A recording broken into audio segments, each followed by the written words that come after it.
بسم الله الرحمن الرحيم الحمد لله رب العالمين والصلاة والسلام على سيد المرسلين وخاتم النبيين محمد وآله وأصحابه أجمعين أما بعد أعوذ بالله من الشيطان الرجيم بسم الله الرحمن الرحيم هل ثوب الكفار ما كانوا يفعلون إنهم عن ربهم يومئذ لمحجوبون الله রাসূল সাল্লাল্লাহু আলাইহি ওয়াসাল্লামকে জিজ্ঞেস করা হয়েছে যে হে আল্লাহর রাসূল, আমরা কি আল্লাহ তাআলাকে দেখতে পাবো? আসলে দুনিয়ার যে সুখ এবং কষ্ট আল্লাহ তাআলা দিয়েছেন, এগুলো প্রকৃত সুখও নয়, কষ্টও নয়। শুধু আখিরাতের সুখ এবং কষ্ট উপলব্ধি করার ন্যূনতম একটা ধারণা দেওয়ার বিষয়। প্রকৃত সুখ দুনিয়ায় নেই, প্রকৃত কষ্ট দুনিয়ায় নেই, কিন্তু এর পরিচয়টা আছে। আমরা চাউলের গোডাউনে দেখি যে ছোট ছোট বাটিতে অল্প অল্প চাল রেখে দেয়, তো ক্রেতারা এখান থেকেই নির্ধারণ করে দেয় যে সে কোনটা কিনতেছে। আসলে কি এটা চাল, এটাই সব, না গোডাউনে এই প্রকারের অনেক বিদ্যমান। আখিরাতের সুখের তুলনায় এই বাটির চাউলের মতো হলো দুনিয়ার সুখ। কষ্টটাও শিখতে দূর, প্রকৃত সুখ এখানে নেই, প্রকৃত কষ্ট এখানে, কিন্তু সুখ আর কষ্টের উপলব্ধিটা আমাদের কি আছে। আচ্ছা, এখন আমরা বলি দেখি, মানুষ আনন্দ লাভ করে খাবারের মাধ্যমে বেশি না দেখার মাধ্যমে বেশি? মানে দুনিয়ার মধ্যে মানুষের বেশি আনন্দ পায় কোন বিষয়টা দিয়ে? মানুষ এখানে যদি সেইভাবে আমরা খোঁজ নিতে যাই, তাহলে বিভিন্ন জনের বিভিন্ন কিছু হয়ে যায়। এই জন্য এক কথা উত্তর দিতে পারতেছি না আমরা। কারো দেখা যাবে যে দর্শনীয় বিষয়টা তার কাছে বেশি আকর্ষণীয়, কারোর জন্য খাবারের বিষয়টা বেশি আকর্ষণীয়, কারোর জন্য নারী ভোগের বিষয়টা বেশি আকর্ষণীয়। আবার একজনের জন্যই তার নিজের এই আকর্ষণগুলোর কি হতে থাকে, পরিবর্তন হতে থাকে। এক সময় একটার প্রতি আসক্তি থাকে, আবার এর থেকে আবার আসক্তি মুক্ত হয়, সে আরেকটার প্রতি কি হয়, আসক্ত হয়। এটা পরিবর্তন হতে থাকে। শিশুদের এক ধরনের বিষয়ের প্রতি আকর্ষণ, যুবকদের আরেক ধরনের বিষয়ের প্রতি আকর্ষণ, বৃদ্ধদের ভিন্ন এক বিষয়ের প্রতি আকর্ষণ, নারীদের এক ধরনের বিষয়ের প্রতি আকর্ষণ, পুরুষদের আরেক ধরনের বিষয়ের প্রতি আকর্ষণ। কিন্তু মূল বিষয়টা কিন্তু আমরা বুঝি। আসলে দেখার বিষয়টা এটা অনেক বড় আনন্দের বিষয়। খাবার, নারী ভোগ, এর চেয়েও কি এখানে বড় আকর্ষণের কি রয়েছে, বিষয় রয়েছে। এটা বাস্তব জীবনেও আমরা বিভিন্ন জনের উপর যদি জরিপ চালাই, দেখব যে তারা নিজের এমন ঘটনাও এমন আমরা শুনতে পাই যে বিভিন্ন কিছু দেখার জন্য তার স্ত্রীকে বাদ দিয়ে সে দেখার মধ্যে মত্ত হয়ে বসে। মানে স্ত্রী সম্ভোগ, স্ত্রীর সাথে নিজের সময় পার করা, এটা বাদ দিয়ে কিসের, দেখার আনন্দের মধ্যে সে বিভোর হয়ে আছে। বিভিন্ন কিছু দেখার আনন্দ, তাহলে দেখে যেই বিষয়টাকে দেখে, দেখার দ্বারা তার মধ্যে একটা মুগ্ধতা আসে, একটা ভালো লাগা কাজ করে, একটা আনন্দের সুখ অনুভূতি তার মধ্যে জাগ্রত হয়। এটা মানুষের চায়, মানুষের সামনে। তো দুনিয়ার মধ্যে তো সবকিছুরই শুধু একটা নমুনা, প্রকৃত অবস্থাটা নয়। মৃত্যুর পরে তো কি শুরু হবে, প্রকৃত জীবন শুরু হবে। কাফেরদের ঘোষণা হইল ইনহিয়া ইল্লা হায়াতুনা দুনিয়া, আমাদের দুনিয়ার জীবনই শেষ। আর আল্লাহ তাআলার ঘোষণা হলো ওয়া ইন্নাদ দারাল আখিরাতা লাহিয়াল হায়াওয়ান, আখিরাতের জীবনই প্রকৃত জীবন। জীবন বলতে আখিরাতের জীবন। আর কাফেরদের ঘোষণা দুনিয়ার জীবনই শেষ। এই দুই মতের মধ্যে আসলে সত্য কোনটা? কাফেরদের ঘোষণা হলো দুনিয়ার জীবনই জীবন, এটাই শেষ। আর আল্লাহ তাআলা বলতেছেন এটা হলো ধোঁকা। আর প্রকৃত জীবন কোনটা? আখিরাতের। আমরা বিশ্বাস করি কোনটা? আখিরাতের জীবন। সেই জীবনে একজনের যোগ্যতা, একজনের সম্ভাবনা এখানের সমপরিমাণ থাকবে, এর চেয়ে লক্ষ লক্ষ কোটি কোটি বেশি বেড়ে যাবে। প্রত্যেকের প্রকৃত অবস্থাটা সেখানে প্রকাশ পাবে। একটা মানুষের মধ্যে আল্লাহ পাক কি পরিমাণ সম্ভাবনা দিয়েছে, সেই সব সম্ভাবনাগুলো সেই সময় অ্যাক্টিভ হয়ে যাবে। দুনিয়ার মধ্যে একটা মানুষের যেই পরিমাণ আল্লাহ তাআলা যোগ্যতা দিয়েছেন, যেই পরিমাণ ব্রেনের মধ্যে মেমোরি দিয়েছেন, এর লক্ষ ভাগের এক ভাগও মানুষে কি করে না, ব্যবহার করে না, খরচ করে না। এটাই বাস্তবতা। দুনিয়ার যারা এই সময় সম্পর্কে বিশেষজ্ঞ, তাদেরই গবেষণার ফল এটা, যে লক্ষ ভাগের এক ভাগ সম্ভাবনাও মানুষে কি করে না, ব্যবহার করতে পারে না। আর সেখানে তো তার সেই সবগুলো সম্ভাবনা কি হয়ে যাবে, বাস্তবে প্রকাশ পাবে, সবগুলোকে সে ব্যবহার করবে। আনন্দের মাত্রাটাও তার সেই পর্যায়ে পৌঁছবে, জাহান্নামে যে থাকবে তার কষ্টের মাত্রাটাও সেই পর্যায়ে হবে। রাসূল সাল্লাল্লাহু আলাইহি ওয়াসাল্লাম জাহান্নামের কষ্টের বিবরণ দিয়ে বলেছেন যে জাহান্নামের আগুন এমন পর্যায়ের যে দুনিয়ার যে কোনো আগুনের চেয়ে তার দাহন শক্তি 70 গুণ বেশি। দহন শক্তি, প্রজ্বলন শক্তি। দুনিয়ার মধ্যে আমরা সাধারণত কিসের আগুন দেখেছি? চুলার আগুন দেখেছি, রান্নাঘরে। এটাকে আমরা আগুন মনে করি। বাস্তবে দুনিয়ার মধ্যে এই রান্নাঘরের আগুনের চেয়েও আরো শত শত গুণ বেশি শক্তিশালী আগুন আছে। এখন তো এটা আমাদের সামনে দৃশ্যমান। রোলিং মিলে আমরা স্বাভাবিকভাবে যেটা দেখি এখন, সেখানে লোহাগুলোকে দেওয়া হলে কিসের মতো হয়ে যায়? পানির মতো হয়ে যায়। তো সেই পানির মধ্যে যদি কেউ হাত দেয়, কি অবস্থাটা হবে? রাসূল সাল্লাল্লাহু আলাইহি ওয়াসাল্লাম বলেছেন, তোমাদের দুনিয়ার আগুনের উপর জাহান্নামের আগুনকে 70 গুণ কি করা হয়েছে? বর্ধিত করা হয়েছে, পাওয়ারফুল করা হয়েছে। এটার তাপমাত্রা কোন পর্যায়ের হবে আল্লাহ ছাড়া কেউ দুনিয়াতে কল্পনা করতে পারবে? দুনিয়াতে আসলে আমরা কল্পনা করতে পারবো না। জমিন থেকে আসমান পর্যন্ত দূরত্ব বলা হয়েছে কত বছরের? 500 বছরের রাস্তা। এখন এই 500 বছরের রাস্তার দূরত্ব, এটা কিসের গতিতে, কোন মাপে, এটা কি আসলে আমাদের কল্পনায় আছে? যদি আলোর গতিতে হিসাব করি আমরা, তাহলে কি প্রথম আসমান 500 বছর আলোর গতিতে যাওয়ার পরে পেয়ে যাওয়া হবে না? বর্তমানে সাধারণ যারা আকাশ বিদ্যায় পারদর্শী, তাদেরও বক্তব্য হলো যে 500 বছরের আলোর গতিতে যাওয়ার পথটা তো একেবারে খুব কাছে, তাই নয়? এখন এমন এমন নক্ষত্র তারা আবিষ্কার করেছে যেটা পৃথিবী থেকে তার দূরত্ব শত শত আলোকবর্ষ দূরে, লক্ষ লক্ষ আলোকবর্ষ দূরে, কোটি কোটি আলোকবর্ষ দূরে। 1400 কোটি আলোকবর্ষ দূর পর্যন্ত তারা কি, আলোকবর্ষ মানে আলোর গতিতে দৌড়াইলে 1400 কোটি বছর দৌড়ালে যেখানে গিয়ে পৌঁছবে, সেখানে গিয়ে যে নক্ষত্র তারা আবিষ্কার করেছে, কুয়াশার নাম দিয়েছে কত, কুয়াশা, এর দূরত্ব এখান থেকে কতটুকু? 1400 কোটি আলোকবর্ষ। সেটাও নক্ষত্র, তাদেরই বক্তব্য হলো সেটাও নক্ষত্র। আর কোরআনে কারিমে আল্লাহ তাআলা বলেছেন যে নক্ষত্র দিয়ে আমি সাজিয়েছি, ইন্না যায়্যানাস সামাআদ দুনিয়া বিমাসাবিহা, এই নক্ষত্র রাজি দিয়ে আমি সুসজ্জিত করেছি দুনিয়ার আকাশকে। তাহলে এতটুকু তো নিশ্চিত যে 1400 কোটি আলোকবর্ষের যে দূরের যে নক্ষত্র আবিষ্কৃত হয়েছে সেটা দুনিয়ার আকাশে, যেহেতু সেটা নক্ষত্র। আর আল্লাহ তাআলা বলছেন দুনিয়ার আকাশকেই সাজানো হয়েছে কি দিয়ে? নক্ষত্র দিয়ে। তাহলে এটা দুনিয়ার আকাশের অন্তর্ভুক্ত আছে, আকাশ ছাড়িয়ে যায়নি।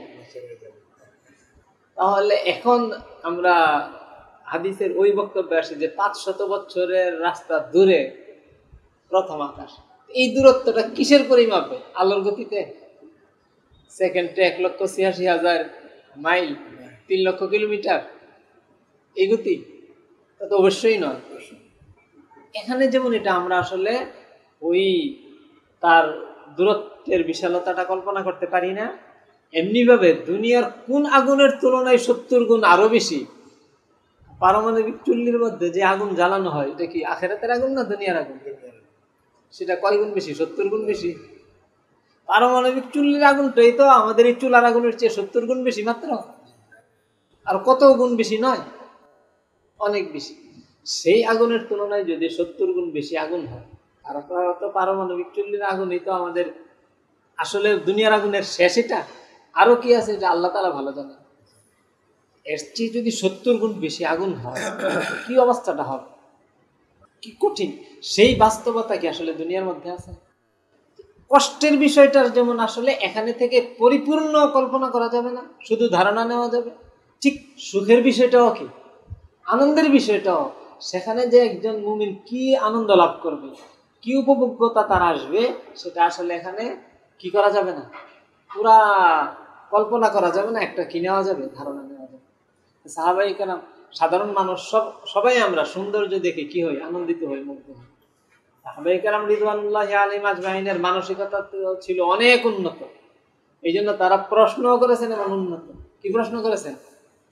ইয়া রাসূলুল্লাহ হাল আনারা রাব্বানা, যে আমরা আমাদের রবকে কি দেখতে পাবো? আল্লাহ যিনি সমস্ত আনন্দের সৃষ্টিকর্তা, সমস্ত সৌন্দর্যের সৃষ্টিকর্তা, সে আল্লাহকে দেখা কোন পর্যায়ের আনন্দদায়ক হবে? পৃথিবীর কোনো দৃশ্য, পৃথিবীর কোনো আনন্দ সেই পর্যায়ে পৌঁছতে পারে? কারণ কাকে দেখতেছে? আল্লাহ। যে আমরা আল্লাহকে দেখতে পাবো কিনা। আল্লাহ তখন রাসূল সাল্লাল্লাহু আলাইহি ওয়াসাল্লাম কি জবাব দিয়েছেন? দেখতে পাবে তো পাবে, এবং এটার একটু ধরনও রাসূল সাল্লাল্লাহু আলাইহি ওয়াসাল্লাম বলে দিয়েছেন। হাল তুদারুনা ফি রুয়াতিশ শামসি ইযা কানা ইয়াউমু সাহওয়িন, রোদময় দিনে সূর্য দেখার ব্যাপারে তোমাদের কি একজনের সাথে আরেকজনের ধাক্কাধাক্কি হয়?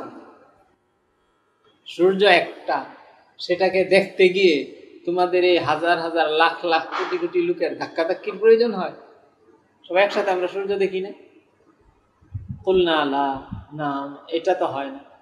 قال هل تضارون في رؤية القمر ليلة البدر إذا كان صحوا, মেঘমুক্ত আকাশে পূর্ণিমার রাতে চাঁদ দেখতে তোমাদের কোনো ধাক্কাধাক্কি হয়, কোনো সমস্যা অনুভব করো? না। فإنكم لا تضارون في رؤية ربكم إلا كما لا تضارون في رؤيتهما, বলে এই চাঁদ সূর্য দেখার ক্ষেত্রে যেমন তোমাদের কোনো কষ্ট হয় না, আল্লাহ তাআলাকে দেখার ক্ষেত্রেও তোমাদের কোনো কি হবে না, কষ্ট হবে না। তোমরা এইভাবে সুন্দরভাবে আল্লাহ তাআলাকে দেখতে পাবে। আল্লাহ তাআলাকে জান্নাতে জান্নাতীরা বিভিন্ন নিয়ামত ভোগ করবে। দারাজাতুম মিম্মা আমিলু, আমল অনুযায়ী জান্নাতের দরজাগুলো, র্যাঙ্কগুলো লাভ করবে লোকেরা। তো সব নিয়ামত লাভ করার পরে, সব আনন্দ উপভোগ্যতা তাদের হাতের নাগালে থাকার পরে আল্লাহ তাআলা তাদেরকে জিজ্ঞেস করবেন, আরো তোমাদের চাওয়ার কিছু আছে? তারা বলবে না, তো কিছু চাই না। বারবার আল্লাহ তাআলা কি করবেন, জিজ্ঞেস করবেন তাদের। সর্বশেষ আল্লাহ তাআলা কি করবেন, তাদেরকে আল্লাহ তাআলাকে দেখার সুযোগ দিবেন। আল্লাহ তাআলাকে যখন দেখবে তখন তাদের বুঝে আসবে যে এতদিন কোন প্রকারের নিয়ামত থেকে তারা কি ছিল, দূরে ছিল, এখন কি নিয়ামত তারা পেয়েছে। মানে জান্নাতের সব নিয়ামতের চেয়ে বড় নিয়ামত হবে কি, সবচেয়ে বড় উপভোগ্যতা হবে আল্লাহ তাআলাকে দেখা। এর প্রক্রিয়াটা কি হবে? ইউনাদি মুনাদিন, একজন ঘোষণাকারী ঘোষণা দেবে, লিয়াল হক কুল্লু কওমিন বিমা কানু ইয়াবুদুন। হাশরের মাঠে ঘোষণা আসবে যে যারা যার উপাসনা করত সেই উপাস্যের সাথে যেন সংযুক্ত হয়। এই ঘোষণাটা তো কোনো শারঈ ঘোষণা, যে তোমাদের ইচ্ছাধীন ঘোষণা, কেউ ইচ্ছা করলে পালন করো, কেউ ইচ্ছা করলে পালন করো না, ওই অবস্থা থাকবে না। সেখানে ঘোষণার অর্থ হইল স্বাভাবিকভাবে যা বলা হচ্ছে সেটা ঘটতে থাকবে। চুম্বক যেমন লোহাকে কি করে নেয়, আকর্ষণ করে নেয়, একথা বলা হয়েছে, তো প্রত্যেক উপাসক তার উপাস্যের সাথে গিয়ে কি হয়ে যাবে, মিলিত হয়ে যাবে। ইন্নাকুম মা তা'বুদুনা মিন দুনিল্লাহি হাসাবু জাহান্নাম, পরিণতিটা কি ঘটবে, যে যারা উপাসনা করতো আল্লাহ ছাড়া অন্য কিছুকে, এবং যাদেরকে উপাসনা করা হতো, এই দুটোটাকে আল্লাহ তাআলা কোথায় দিবেন, জাহান্নামে দিবেন। দাওফাত তালিবু ওয়াল মাতলুব, এই অন্বেষণকারী আর যার অন্বেষণে সে ছুটতেছিল, উভয়কে কোথায় দিবেন? জাহান্নামে।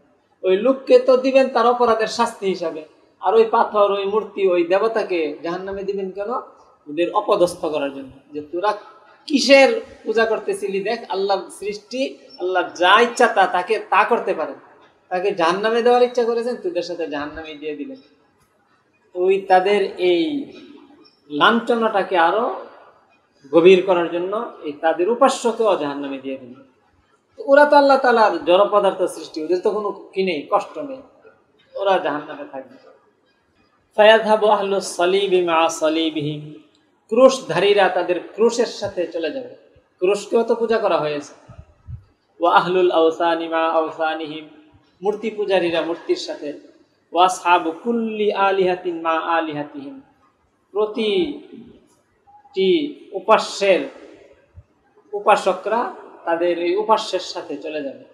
ওয়া ইয়াবকা মান ইয়াবুদুল্লাহ মিন বাররিন ওয়া ফাজিরিন ওয়া গুবরাতুম মিন আহলিল কিতাব, থাকবে শুধু কিছু মুমিন যারা আল্লাহর ইবাদত করত, এদের মধ্যে কি আছে? বদ আমল আছে, নেককার আছে, এবং কিছু আহলে কিতাব, পূর্বের কিতাব প্রাপ্ত কিছু ব্যক্তি।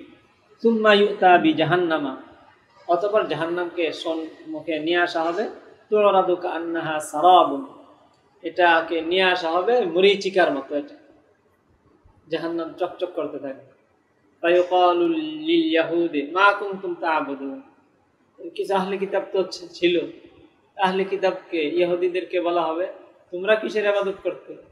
ফায়াকুলুনা কুননা না'বুদু উযাইরান ইবনাল্লাহ, আমরা আল্লাহর ছেলে উযাইরের ইবাদত করতাম। নাউযুবিল্লাহ, ছেলে আল্লাহর বানাইছে।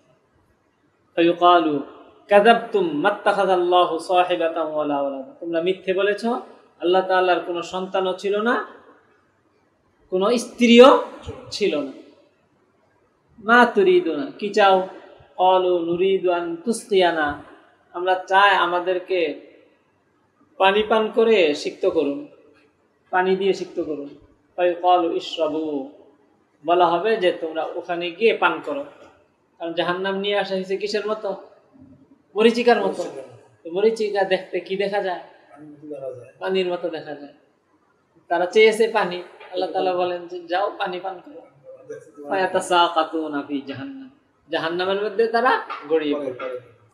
দুনিয়ার মধ্যেও তারা আসলে ছুটেছিল কিসের পিছনে? মরীচিকার পিছনে। ভেবেছিল তাদের এগুলো নেকামল, আসলে এগুলো কি ছিল না? নেকামল ছিল না, শিরিক ছিল। শুধু কেহ ভাবলেই, ইখলাস থাকলেই তার কাজ সঠিক হয়ে যাবে, এটা কিনা অপরিহার্য।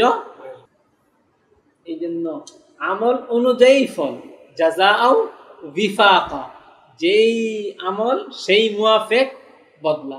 তো তারা আমল করেছে কিসের পিছনে ছুটেছিল দুনিয়ার মধ্যে? সারাবের পিছনে, মরীচিকার পিছনে। আসলে এগুলো কোনো বাস্তবতা ছিল? দুনিয়ার কোনো নিয়ামতের আসলে বাস্তবতা আছে? এই অবাস্তব বিষয়ের পিছনে ছুটেছে, সেখানেও তারা পানি পান করার জন্য এই অবাস্তব বিষয়ের পিছনেই সম্মুখীনই তারা হবে, সারাবের সম্মুখীন হবে পানি পান করার জন্য, এই সারাবে গিয়ে পড়বে। আল্লাহ সুম্মা ইউকালু লিন-নাসারা মা কুনতুম তা'বুদুন, অতঃপর খ্রিস্টানদেরকে বলা হবে কিসের ইবাদত করতে? ফায়াকুলুনা কুননা না'বুদুল মাসিহ ইবনাল্লাহ, আল্লাহর সন্তান মাসিহ এর ইবাদত করতাম। নাউযুবিল্লাহ। ফায়ুকালু কাযাবতুম লাম ইয়াকুন লাহু সাহিবাতুন ওয়ালা ওয়ালাদ, মিথ্যে বলেছ, আল্লাহর কোনো সন্তানও ছিল না, কোনো স্ত্রীও ছিল না। মাযা তুরিদুনা, কি চাও? ক্বালু নুরিদু আন তুসকিয়ানা, আমাদেরকে পানি পান করান, এটা চাই। ইশরাবু, বলা হবে যাও পান করো। ফায়াতাসাকাতুনা ফি জাহান্নাম, কোথায় গিয়ে পড়বে? কারণ জাহান্নাম নিয়ে এসেছে কিসের আকৃতি দিয়ে? মরীচিকার আকৃতি দিয়ে। এই মরীচিকায় তো পানি মনে করে গিয়ে পান করতে যাবে আর জাহান্নামে গিয়ে গড়িয়ে পড়বে। এই হলো সারা জীবন অন্যদেরকে ঠকিয়েছে, অন্যদেরকে ধোঁকা দিয়েছে, মুসলিম জাতিকে ধোঁকা দিয়েছে। এখন সবচেয়ে বড় ধোঁকার শিকার হয়েছে তারা নিজেরা। ইউখাদিউনাল্লাহ ওয়া হুয়া খাদিউহুম, তারা ভেবেছে যে আল্লাহকে ধোঁকা দিচ্ছি আমরা, আসলে আল্লাহই তাদেরকে ধোঁকা দিয়ে রেখেছে, ধোঁকায় জীবন শেষ হয়ে পড়েছে। হাত্তা ইয়াবকা মান ইয়াবুদুল্লাহ, অবশেষে শুধু থাকবে যারা আল্লাহর ইবাদত করতো মিন বাররিন ওয়া ফাজিরিন, এদের মধ্যে কিছু নেককার কিছু বদকার আছে। ফায়ুকালু লাহুম মা ইয়াহবিসুকুম ওয়া ক্বাদ যাহাবান নাসু, তাদেরকে বলা হবে যে তোমরা কেন আটকে থাকলে, সবাই তো চলে গেল। ফায়াকুলুনা ক্বাদ ফারাকনাহুম ওয়া ইন্না সামি'না মুনাদিয়ান ইউনাদি লিল হক কুল্লু কওমিন বিমা কানু ইয়াবুদুন ওয়া ইন্না নানতাসিরু রাব্বানা। তারা বলবে যে আমরা পৃথিবীতে ওদের থেকে বিচ্ছিন্ন ছিলাম, আমাদেরকে বিচ্ছিন্ন বানিয়ে রেখেছিল, আমরাও বিচ্ছিন্নতার সেই কি কষ্ট ভোগ করেছিলাম, অথচ দুনিয়ার মধ্যে সেই সামাজিকতায় থাকা, তাদের সাথে মিশে থাকা আমাদের অনেক বেশি প্রয়োজন ছিল। অন্যরা হয়তো সেটা আসছে, যখন আমরা তাদের প্রতি বেশি কি ছিলাম, মুখাপেক্ষী ছিলাম, তখনও আমাদের দুনিয়ার প্রয়োজন মিটাতে গিয়ে, দুনিয়ার জীবনটাকে সুখময় করতে গিয়ে, এটাকে নিষ্কণ্টক করতে গিয়ে তাদের সাথে কি হয়নি, মিশি নেই। ফারাকনাহুম ওয়া কুন্না আহওয়াজা ইলাইহি, যে আমরা তাদের থেকে বিচ্ছিন্ন ছিলাম তখনও, আর এখন তারা বিপদে পড়তেছে, এখন তাদের সাথে আমরা মিশবো। ওয়া ইন্না, আর এখন আমরা শুনেছি যে এই ঘোষণা দেওয়া হয়েছে যে প্রত্যেক জাতি যার উপাসনা করত তার সাথে যেন গিয়ে কি হয়, সংযুক্ত। ওয়া ইন্না নানতাজিরু রাব্বানা, আমরা আমাদের রবের অপেক্ষায় আছি। ফায়াতিহিমুল জাব্বার, তাদের কাছে আল্লাহ তাআলা আসবেন, সেই শক্তিশালী প্রতাপশালী আল্লাহ কি করবেন, আসবেন। লা ইলাহা ইল্লা হুয়া, যিনি ছাড়া কোনো উপাস্য নেই। ফায়াকুলু আনা রাব্বুকুম, আল্লাহ বলবেন যে আমি তোমাদের রব। ফালা ইউকাল্লিমুহু ইল্লা নাবিয়্যুন, তখন আল্লাহ তাআলার সাথে কথা আর কেউ বলবে না, নবী ছাড়া। ফায়ুকালু হাল বাইনাকুম ওয়া বাইনাহু আয়াতুন তারিফুনাহা, তাদেরকে জিজ্ঞেস করা হবে যে তোমরা তোমাদের রবের প্রতীক্ষায় আছো, তোমাদের মধ্যে আর তোমাদের রবের মধ্যে কোনো পরিচয়ের চিহ্ন আছে যা দিয়ে তোমরা রবকে চিনবে? তোমরা তোমাদের রবকে চিনবে কিভাবে? ফায়াকুলুনা আস-সাক, তারা বলবে যে হ্যাঁ আমরা আমাদের রবকে কি করব, চিনব, গুসার আলো দিয়ে, গুসা দিয়ে, সাক। ফায়ুকশাফু আন সাকিন, তখন আল্লাহ তাআলার গুসার আলো কি করে দেওয়া হবে, খুলে দেওয়া হবে। এইগুলো এই সাক, এই বিষয়গুলো মুতাশাবিহাতের ভিতরে যেইভাবে এসেছে আমরা সেইভাবে কি করব, বিশ্বাস করি যে আল্লাহ তাআলার সাক আছে এবং সাকের নূর আল্লাহ তাআলা কি করবেন, প্রকাশ করবেন। এটা মুমিনের কি হবে, আল্লাহ তাআলাকে চেনার মাধ্যম হবে। বাস এতটুকু এসেছে। এখন এটা এইভাবে এসেছে, এইভাবে আমরা বিশ্বাস করি। বোধগম্য করার জন্য আমি আরেকটু বিস্তারিত আলোচনা করতেছি। স্বাভাবিকভাবে দুনিয়ার মধ্যে যখন আমরা আল্লাহ তাআলাকে সেজদা দিই, কার কদমে সেজদা দিই, আল্লাহর কদমে সেজদা দিই, আল্লাহর পায়ে সেজদা দিই। আল্লাহর পায়ে যে সেজদা দিই, প্রতিটা সেজদায় আল্লাহর পায়ে যখন সেজদা দিচ্ছি, আল্লাহর পায়ের ঘ্রাণ, সাকের ঘ্রাণ আমার মস্তিষ্কে, নাকে, শরীরে, আমার রন্ধ্রে রন্ধ্রে, আমার কোষকলায় মিশে যাচ্ছে। কিন্তু এই ঘ্রাণের আসলে প্রকৃতিটা কি এখন আমি বুঝতে পারতেছি না। এতটুকু তো বললাম, এটার একটা উদাহরণ দিই।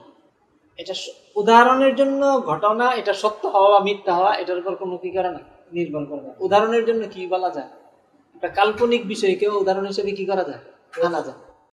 কোরআনে কারিমে মানে কুৎসিত অবস্থার উদাহরণ দিতে গিয়ে কি বলেছেন, কান্নাহু রুউসুশ শায়াতিন, যে জাহান্নামীদের জন্য জাহান্নামে যে ফল খেতে দেওয়া হবে কিসের মতো হবে, শয়তানের মাথার মতো। যে শয়তানের মাথা কে দেখেছে দুনিয়ার মধ্যে? তাহলে আল্লাহ তাআলা এই উদাহরণ দিলে একটা কাল্পনিক শয়তানের মাথা কল্পনা করলে মানুষ কি একটা ভালো কিছু কল্পনা করবে না খারাপ কিছু? তো উদাহরণের জন্য কাল্পনিক বিষয় কি করা যায়, আনা যায়।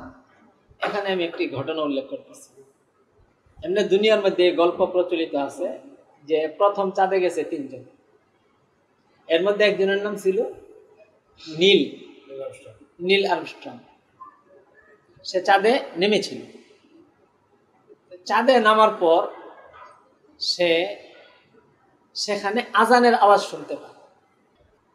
কিন্তু দুনিয়ার মধ্যে সে তো সেই পশ্চিমা সমাজে, আমেরিকার সমাজের মধ্যে বসবাস করেছে, আর তারা ছিল উন্নত বৈজ্ঞানিক। ওরা তো আর ধর্মীয় কোনো পরিবেশের মধ্যে, আর সেই দেশে তো আমাদের ঢাকার মতো মসজিদও অ্যাভেলেবেল না। এই জন্য পৃথিবীর জীবনে তার আজানের অভিজ্ঞতাই ছিল না। এই জন্য সে সেখানে আজান শুনলেও কি বুঝে নেই, বিষয়টা বুঝে নেই। এমন একটা বিষয় যেটা পূর্বে তার মেমোরিতে জমা নেই, এটা কি সে উদ্ঘাটন করতে পারবে? কি বুঝে নেই। পরে সে এক সময় মিশরে আসে। ওখান থেকে আসার পর এক সময় কি আসে, মিশরে যখন অবতরণ করে, তখন সে ওখানে ঢোকার পরে প্রথম যে মাগরিবের আজান চলতেছে। এখন যদিও আজানের সাথে সে পূর্বে পরিচিত ছিল না, কিন্তু এই বিষয়টা তো সে শুনেছে চাঁদে গিয়ে। যখন মাগরিবের আজান শুনতে ছিল, তখন তার ওই মেমোরিতে সেটা জেগে উঠেছে যে আমি এই শব্দগুলো তো শুনেছি। তো পূর্বে সেট হয়ে থাকার কারণে এখন সেটার সাথে তার কি ঘটেছে, সংযোগ ঘটেছে, সে বুঝতে পারেছে এটা সেটা। তখন জিজ্ঞাসা করেছে যে এটা কি। তখন এর তথ্য যখন তার কাছে উদ্ঘাটিত হলো, সে নাকি শেষ জীবনে মুসলিম হয়ে গিয়েছিল। এবং পরে তার যেহেতু সুবিধাগুলো কেটে দিবে, সে তো আর ইসলামের ওই বিধান বলি সবকিছু আর বোঝে নাই। তাকে বৈজ্ঞানিক হিসাবে, বিজ্ঞানী হিসাবে যে সুবিধাগুলো দেওয়া, সে ইসলাম প্রকাশ করলে সেগুলো কেটে যাবে, তার ইয়া হয়ে যাবে। এই জন্য সে আর সেভাবে প্রকাশ করেনি, সে তো আখেরাতকে আর সেভাবে বুঝেওনি। কিন্তু একটা বিষয় আমি এখানে আমার এটা আলোচনা করার উদ্দেশ্যে, এই ঘটনা সত্য হোক বা মিথ্যা হোক, যে একটা বিষয় যদি আপনার ব্রেনে সামনে আসেও, আর এটার ব্যাপারে যদি পূর্ব কোনো পরিচয় না থাকে, তো এটা ছেপে থাকবে এখানে। তো পরবর্তীতে যদি আর কোনো বাস্তব দৃশ্য আসে, তখন আপনার স্মরণ হবে না সেটা। ঠিক এই বিষয়টা আমি বলতে চাইতেছি, যে প্রতিটা সাজদায় বান্দা আল্লাহ তাআলার এই সাতের ঘ্রাণ পাচ্ছে, তার মধ্যে এটা ফিট হয়ে যাচ্ছে। এখন এটা সে বুঝতে পারতেছেন যে এটা কি হচ্ছে, আমরা কোনো ঘ্রাণ পাই নতুন। কিন্তু বাস্তবে যখন আল্লাহ তাআলার সাত আমাদের দৃশ্যমান হবে, তখন সে বুঝে আসবে, আরে এটা তো সেটা যেটা আমরা সাজদার মধ্যে উপলব্ধি করতেছিলাম, সাজদার মধ্যে আমরা বুঝতেছিলাম। এই সাজদার মধ্যে যে কাইফিয়তটা সৃষ্টি হয়, সেই কাইফিয়তটার বাস্তবতা সামনে নাই কারণে কি বিষয় যে এখানে সঞ্চিত হচ্ছে, এটা আমরা বুঝতেছি না। সেখানে যখন আল্লাহ তাআলার সাক প্রকাশ পাবে, তখন বুঝবো এটা সেটা, তিনি যে আল্লাহ, এই বিষয়টা আমার বিশ্বাস হবে। আসলে শুধু কাল্পনিক ভাবে আল্লাহকে আল্লাহ বিশ্বাস করবে না, মানুষের নিজের হাতে যে এতদিন তো তারই ইবাদত করেছি আমরা, তিনিই তো ছিলেন, কিন্তু গ্রানটা এখন আমরা বুঝি না কেন, সেই বাস্তব অভিজ্ঞতাটা নেই। বুঝাইতে পারলাম আমি আসলে বিষয়টা? মানে সাজদার মাধ্যমে বান্দা কার সাথে পরিচিত হতে থাকে? আল্লাহর সাথে পরিচিত হতে থাকে। আপনি যার সাথে থাকবেন, আমি বলি, আমার আহলিয়া আমাকে বলেছে, অনেক সময় রাতে যাই, যে পায়ের মানে চলার ইয়া শুনলেই সে বুঝতে পারে যে আমি এসেছি। কোনো কথা বলি নাই, শব্দ করি নাই, পায়ের হাঁটার ঢঙ্গে সে বুঝতে পারে যে কে। এটা কি একটা উপলব্ধি না তা? এখন পায়ের হাঁটার ঢঙ্গে যদি একটা মানুষকে কি করা যায়, চেনা যায়। আরবের মধ্যে এমন কিছু বিচক্ষণ ব্যক্তি আল্লাহ তাআলা দিয়েছিলেন তাদের, তারা উটের পায়ের চিহ্ন দেখলে বুঝতে পারতেন যে উটের আরোহী পুরুষ ছিল না নারী ছিল। হ্যাঁ, উটের পায়ের ওদের এলমের আমলটা এমন পর্যায়ের ছিল, খত, এটাকে এলমুল খত বলা হইতো, মানে রেখাবিদ। তারা রেখা মানে হাতের রেখা দেখা নাই, জুতেছি না, তারা ওই পায়ের পদচিহ্ন দেখে ব্যক্তিকে কি করতে পারতো, চিনতে পারত। উটের পায়ের পাড়া দেখে বুঝতে পারতো যে উটের আরোহী কি ছিল, পুরুষ ছিল না নারী ছিল। এলমুল খতটা তাদের এই পর্যায়ের উন্নত এলমুল খত ছিল। এটা কিন্তু গায়েবী বিষয় না, যে দূরদর্শিতা, এটা সূক্ষ্মদর্শিতা, এক্সপিরিয়েন্স, এটা এমন পর্যায়ে ছিল। সেই সময় যে আসলে বর্তমান যুগে আমরা অনেক উন্নত আধুনিক হয়ে গেছি, অনেক কিছু, আসলে সেই সময় যে এমন ছিল না বিষয়গুলো এমন না। কোরআনে কারীম আল্লাহ তাআলা বলেছেন যে শক্তিতে সামর্থ্যে তারা তোমাদের চেয়ে কি ছিল, কানু আসাদ্দা মিনকুম কুওয়া, তোমাদের চেয়ে শক্তিতে তারা অগ্রসর ছিল। তাহলে আসলে সেগুলো আমাদের থেকে অনেকটা বিলুপ্ত হয়ে গেছে। আমরা ভাবতেছি আমরা আধুনিক যুগে আমরা অনেক কিছু আবিষ্কার করে ফেলেছি, তারা কি কিছু পায় না। হ্যাঁ, কিছু কিছু নতুন আবিষ্কার হয়েছে ঠিকই, কোরআনে কারীমে আল্লাহ তাআলা এটাও বলেছেন, ওয়ায়াখলুকু মা লা তা'লামুন, এমন এমন নতুন কিছু সৃষ্টি আল্লাহ তাআলা নিয়ে আসবেন যেগুলো এখন তোমরা কি করো না, জানো না। কিন্তু সেই সময় এমন এমন কিছু শক্তির বিষয়, এমন এমন কিছু প্রযুক্তি ছিল, এখনো তো মিশরের পিরামিডের রহস্য লোকেরা উদ্ভাবন করতে পারে না, পেরেছে? এখন মানুষ পাথর কাটে, এখনো ওই যে মার্বেল পাথর কি করে কাটে, কাটার পরে তার মধ্যে একটা খসখসে কি করে থেকে যায়। কিন্তু ওই যে সালেহ আলাইহিস সালামের কওমে সালেহ, তারা যে পাথর খোদাই করতো, কানু ইয়ানহিতুনা মিনাল জিবালি বুয়ুতান ফারিহিন, পাহাড় খনন করে করে তারা ঘরবাড়ি বানাতো। সেই পাহাড়ের খননটা কেমন হতো? প্রাকৃতিক। এখনো ওই খনন কার্যের কিছু কিছু অবশিষ্ট যেগুলো আছে সেগুলো দেখেন আপনি, মানে পাথরকে এমন ভাবে কাটতো এটা মনে হইতো যে প্রাকৃতিক ভাবে এটা এইভাবে তৈরি হয়েছে। মূর্তিগুলি বানিয়েছে বা অন্যান্য পরবর্তীতে যেগুলি করেছে, বা ঘর বাড়িও যে বানিয়েছে, দরজা জানালা যে বানিয়েছে, এখন যত উন্নত মেশিন আর যত উন্নত কেমিক্যালই ব্যবহার করুক, ওই মসৃণ হয় না। কি হয় না? ওই প্রাকৃতিক ভাবে যে ধরনের মসৃণতা, আমি ওই দারুল দেওবন্দের মার্বেল পাথর বিছিয়েছি, মসজিদের ভিতরেও মার্বেল পাথর, আবার ওই বাহিরের চত্বরটার মধ্যে মার্বেল পাথর। কিন্তু দীর্ঘদিন বৃষ্টি হওয়ার কারণে বাহিরের পাথরগুলো কি হয়েছে, খসখস হয়ে গেছে।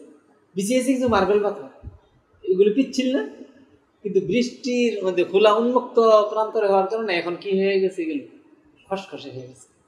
যদি প্রাকৃতিক পাথর হইতো তো এটা কি বৃষ্টিতে খসখসে হতো?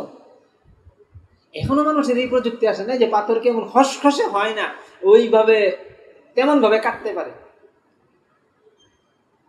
বুঝতে পারলাম এই বিষয়টা? আল্লাহ তাআলা তাদেরকে অনেক উন্নত প্রযুক্তি দিয়েছেন। লোহা গলিয়ে ফেলতেন। কে? দাউদ আলাইহিস সালাম লোহা গলিয়ে গলিয়ে কি বানাতেন? ইয়া বানাতেন, বর্ম বানাতেন।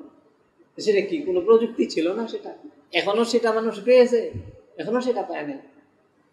হ্যাঁ, গলায় ও সেটা অন্যভাবে, কিন্তু স্বাভাবিকভাবে আমরা লোহা গলিয়ে স্বাভাবিকভাবে একেবারে কাজ করতে পারি, যেমন ইচ্ছে তেমন, মোমের মতো। আচ্ছা, এমন প্রযুক্তি ওদের ছিল। যে বিষয়টা ইয়া করতেছিলাম যে আল্লাহ তাআলাকে সাজদা দেওয়ার দ্বারা বান্দা কোন পর্যায়ে পৌঁছে, আল্লাহর পরিচয়টা তার ঘনিষ্ঠ থেকে পরিচয়টা তার মধ্যে আসছে। এইভাবে তারিফুনা, যে তোমরা চিনবে, ফায়াকুলুনা আস-সাক, তারা বলবে হ্যাঁ আমরা চিনবো আল্লাহ তাআলার সাক, কারণ এটা তো প্রকাশ করবেন কিয়ামতের দিন। আর ওই সাকের আল্লাহ তাআলার পায়ে আমরা সাজদা দিতে দিতে কি হয়েছি, অভ্যস্ত হয়েছি। সেই সাজদার গ্রাণ, আল্লাহ তাআলার গ্রাণ আমাদের মধ্যে আছে, সেটা আমাদের মধ্যে ফিট হয়ে আছে আমাদের মধ্যে। তখন যখন সেটা সামনে আসবে তখন বুঝে আসবে যে এটাই তো সেটা যেটা আমরা এতদিন কি করেছিলাম, যার সংস্রবে ছিলাম। এই জন্য অন্য আয়াতের মধ্যে আল্লাহ তাআলা কি বলেছেন, আল্লাহ ওয়ায়ুদআউনা ইলাস সুজুদি ফালা ইয়াসতাতিউন, ওদিন সাজদার জন্য আহ্বান করা হবে, যারা দুনিয়ার মধ্যে কি করে নাই, সাজদা করে নাই, তারা সেদিন কি দিতে পারবে না, সাজদা দিতে পারবে না। খাশিআতান আবসারুহুম, তাদের দৃষ্টি নত হয়ে যাবে। তারপরে তারহাকুহুম যিল্লাহ, ওদের প্রতি ওদের উপর লাঞ্ছনা ছেয়ে যাবে। সেই সময় সাজদা দিতে না পারা, আল্লাহর সাকের তাজাল্লি প্রকাশ পেয়েছে, এখন সাজদা দিতে না পারা এটা অপমানের শেষ। মানে তারা কৌতুকের হাসির, শুধু হাসির পাত্রই না, কঠিন করুণার পাত্র হয়ে গেল। জিল্লতি চতুর্দিক দিয়ে, মানে এমন ভাবে লাঞ্ছনা তাদেরকে ছেয়ে যাবে যে কারো দিকে তাকানোর পর্যন্ত তাদের কি থাকবে না, মুরত থাকবে, কোনো দিকে তাকাবে এই পরিমাণ লাঞ্ছনার শিকার হবে। ওয়াকাদ কানু ইউদআউনা ইলাস সুজুদি ওয়া হুম সালিমুন, অথচ তাদেরকে সাজদার জন্য বলা হচ্ছিল যখন তারা সুস্থ সবল ছিল, পারতো সাজদা দিতে। এইভাবে আল্লাহ তাআলার সাকের তাজাল্লি প্রকাশ যখন পাবে, তখন তারা একেবারে বাস্তবে যেই বিষয়টার সাথে তারা বারবার সংযুক্ত হয়েছে, সেই বিষয়ে সামনে আসার পরে তারা কি চিনবে না, চিনে ফেলবে। ফায়াসজুদু কুল্লু মুমিনিন, সব মুমিন সিজদা দিয়ে দেবে। এতে আমরা সিজদা দিয়েছি।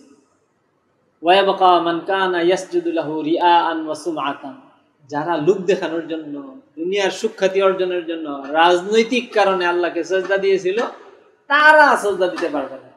ফায়াযহাবু ইয়াসজুদু ফায়াউদু যাহরু তাবকান ওয়াহিদান, সে সাজদা দিতে যাবে, তার পিঠ শক্ত কাঠের মতো হয়ে যাবে, এক হয়ে যাবে।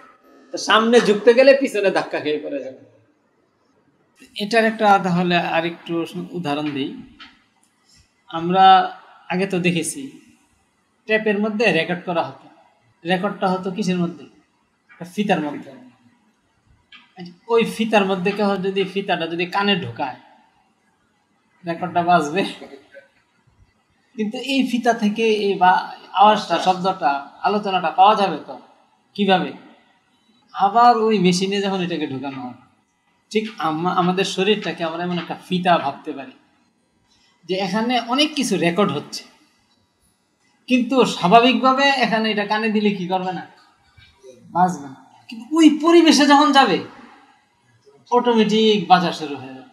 আমি নিজে উপলব্ধি করবো, হ্যাঁ হ্যাঁ আমি তো এর উপর দিয়ে এসেছি, আমার থেকে এই মানে আমার ভিতর থেকে ওই উপলব্ধি বাজা শুরু হয়ে যাবে, এই শব্দ শুরু হয়ে যাবে, এই কণ্ঠ, এই টন শুরু হয়ে যাবে, যে আমি নিজেই বুঝবো যে হ্যাঁ আল্লাহ তাআলাকে তো আমি কি করেছি, পেয়েছি। আগে তো বারবার সাক্ষাৎ হয়েছে আমার তার সাথে।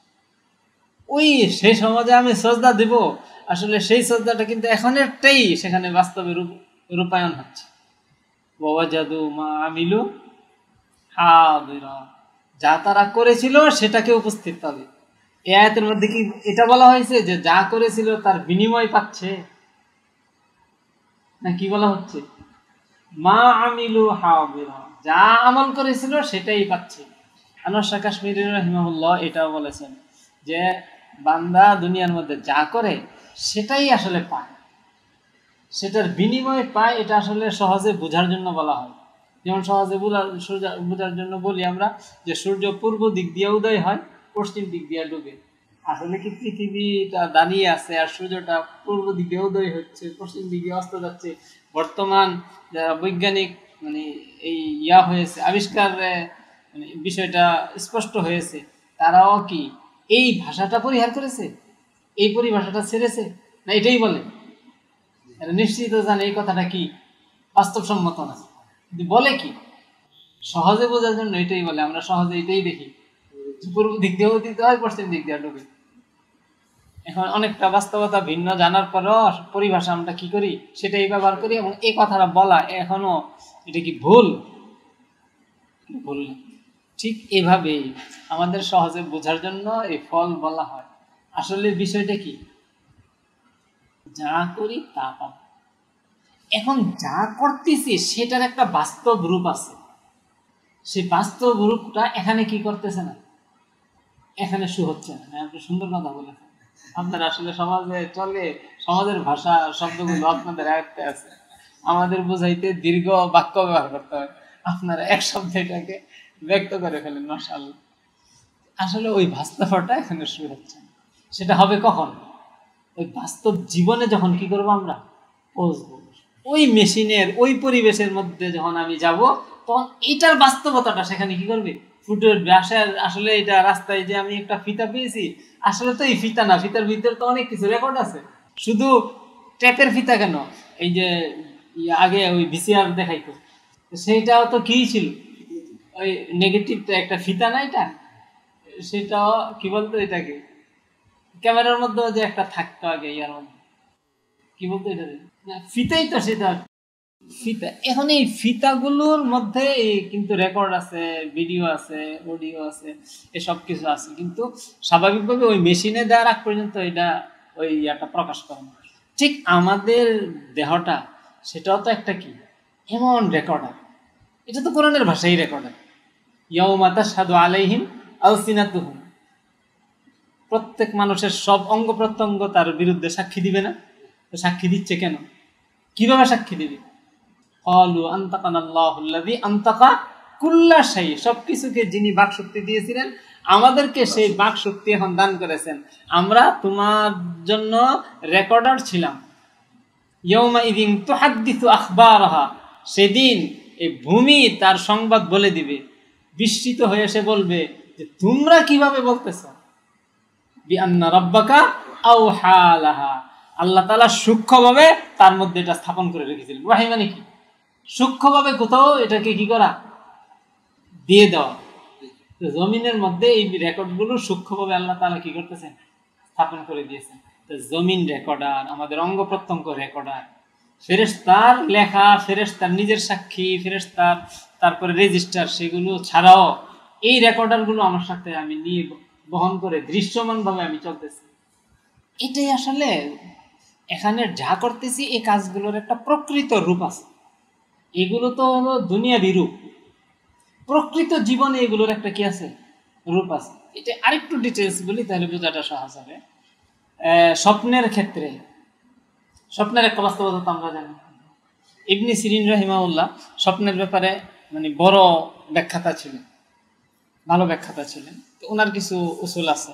কেউ যদি স্বপ্নে দেখে, যেমন রাসূল সাল্লাল্লাহু আলাইহি ওয়াসাল্লাম রাদিয়াল্লাহু তাআলা বলেছেন যে আমি স্বপ্নে দুধ খাওয়া দেখেছি। রাসূল সাল্লাল্লাহু আলাইহি ওয়াসাল্লাম কি ব্যাখ্যা দিয়েছিলেন? দিন বলে তাবিল করেছেন। কি দিয়ে ব্যাখ্যা দিয়েছিলেন এটা? দিন। আসলে স্বপ্নে যদি কেউ দুধ পান করে তাহলে সে কি পান করবে? হ্যাঁ, দিনই এলেম পাবে, দিন পাবে। ইবনে সিরিন এই ক্ষেত্রে একটা ব্যাখ্যা দিয়েছেন, কেউ যদি স্বপ্নে দেখে যে দই খাচ্ছে, তাহলে এটার বাস্তব ব্যাখ্যা হবে সে বিকৃত দিনের উপর আছে, দিনের ক্ষেত্রে সে ভ্রান্তির শিকার হয়ে আছে। কারণ দুধের বিকৃত রূপটা হলো কি? দই। ওখান ওনার ব্যাখ্যায় এক জায়গায় দেখলেন কেহ যদি খড় দেখতে পায়, খড়, খড় বলতে ওই যে গাছ শুকিয়ে যে খড় হয়, যে ধান গাছ, গম গাছ শুকিয়ে কি হয়? খড় হয়।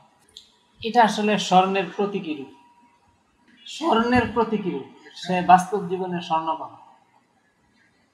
স্বর্ণের একটা ব্যাখ্যা ওখানে, কিন্তু হুবহু যা বিষয় দুনিয়ার মধ্যে আছে সেটা দেখে না, এর একটা প্রতীকী রূপ কি করে দেখে। ঠিক দুনিয়ার এই বিষয়গুলোর, এই বিষয়গুলো হলো একটা প্রতীকী অবস্থা। দুনিয়াতে যেগুলো আছে এর একটা বাস্তব রূপ আছে কোথায়? আখিরাতে। সালাত এখানে আমরা কি হিসেবে দেখতেছি? সালাত হিসেবে, একটা কাজ হিসেবে দেখতেছি, কিন্তু এই সালাতের একটা প্রকৃত রূপ আছে আখিরাতে। উদাহরণস্বরূপ যেমন আল্লাহর সান্নিধ্যে সেখানে থাকা, আল্লাহর সাথে কথা বলা, আল্লাহর ঘনিষ্ঠ হওয়া, এটা একটা প্রতীকী বাস্তব রূপের, এটা একটা প্রতীক। প্রত্যেকটা আমলের একটা বাস্তব রূপ ওখানে আছে, আর এখানে একটা প্রতীকী রূপ আছে। এখানে আমরা প্রতীকী রূপটার সাথে কি করতেছি? সংযুক্ত হচ্ছি, আর সেখানে গিয়ে এই বাস্তবতাটা আমি পাবো। যা করতেছি সেটাই আমি কি করতেছি? পাচ্ছি, এই বিষয়টা বলা যায়। কারণ এখানে আছে এটা এক রূপে, সেখানে হবে প্রকৃত রূপে। রেকর্ড যেটা করা হলো সেটা কি? আমার বয়েস, আমার রেকর্ড। যে আমি যখন ওই সেই মেশিনে ফিট করবো তখন আমারটাকে এসে কি করবে? শু করবে না, ভিন্ন কিছু। কিন্তু ওই আমার যে সেটা আসলে ওই স্পষ্টভাবে দৃশ্যমান হবে কখন? মেশিনে যাওয়া। তো দুনিয়ার প্রত্যেকটা নেক আমলের একটা বাস্তব রূপ আছে, সেখানে একটা নিয়ামত হিসাবে। এই জন্য কোরআনে কারিমে দিনকে আল্লাহ তাআলা কি বলেছেন? নিয়ামত বলেছেন। আল-ইয়াউমা আকমালতু লাকুম দীনাকুম ওয়া আতমামতু আলাইকুম নিয়ামতি। আসলে দিনটাই নিয়ামত। আমি নিয়ামত সুসম্পন্ন করেছি। কি সুসম্পন্ন করেছি? দিন পরিপূর্ণ করেছি। দিন পরিপূর্ণ করেছি কি দিয়েছি? নিয়ামত পরিপূর্ণ করেছি। এখানে এটা কিসের রূপে আছে?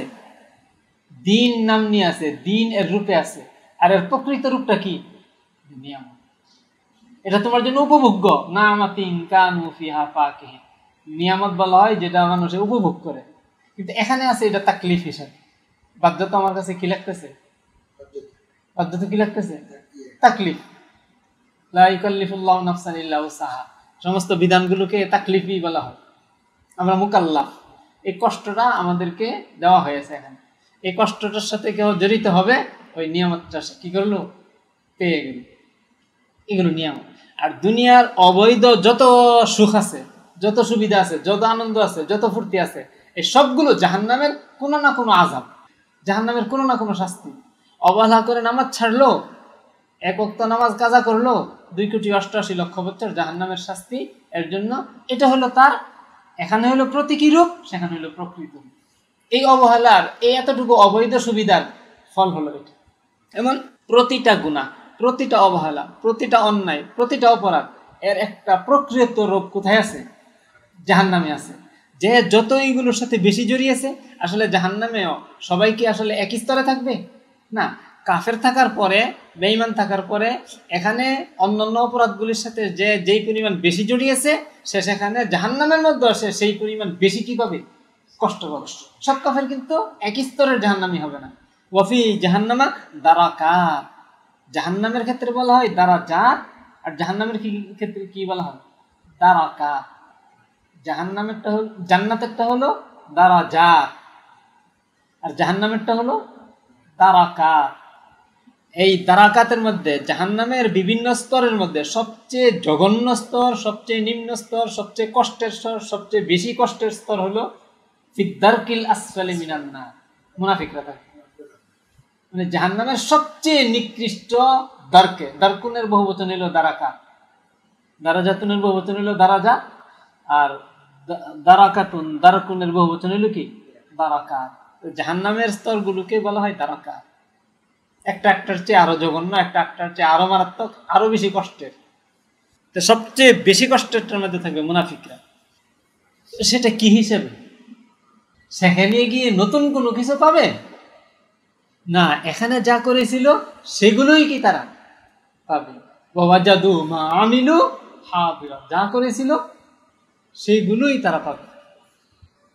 এই জন্য তারা বলবে যে হ্যাঁ আল্লাহ, আমরা আল্লাহকে চিনবো কিভাবে? সাক দিয়ে। কারণ এখন তো ওই বিষয়টার জ্ঞান হয়ে যাবে যে আমরা আল্লাহ তাআলার সাক, আল্লাহ তাআলার কদম, এর মধ্যে আমরা কি দিয়েছি? সাজদা দিয়েছি।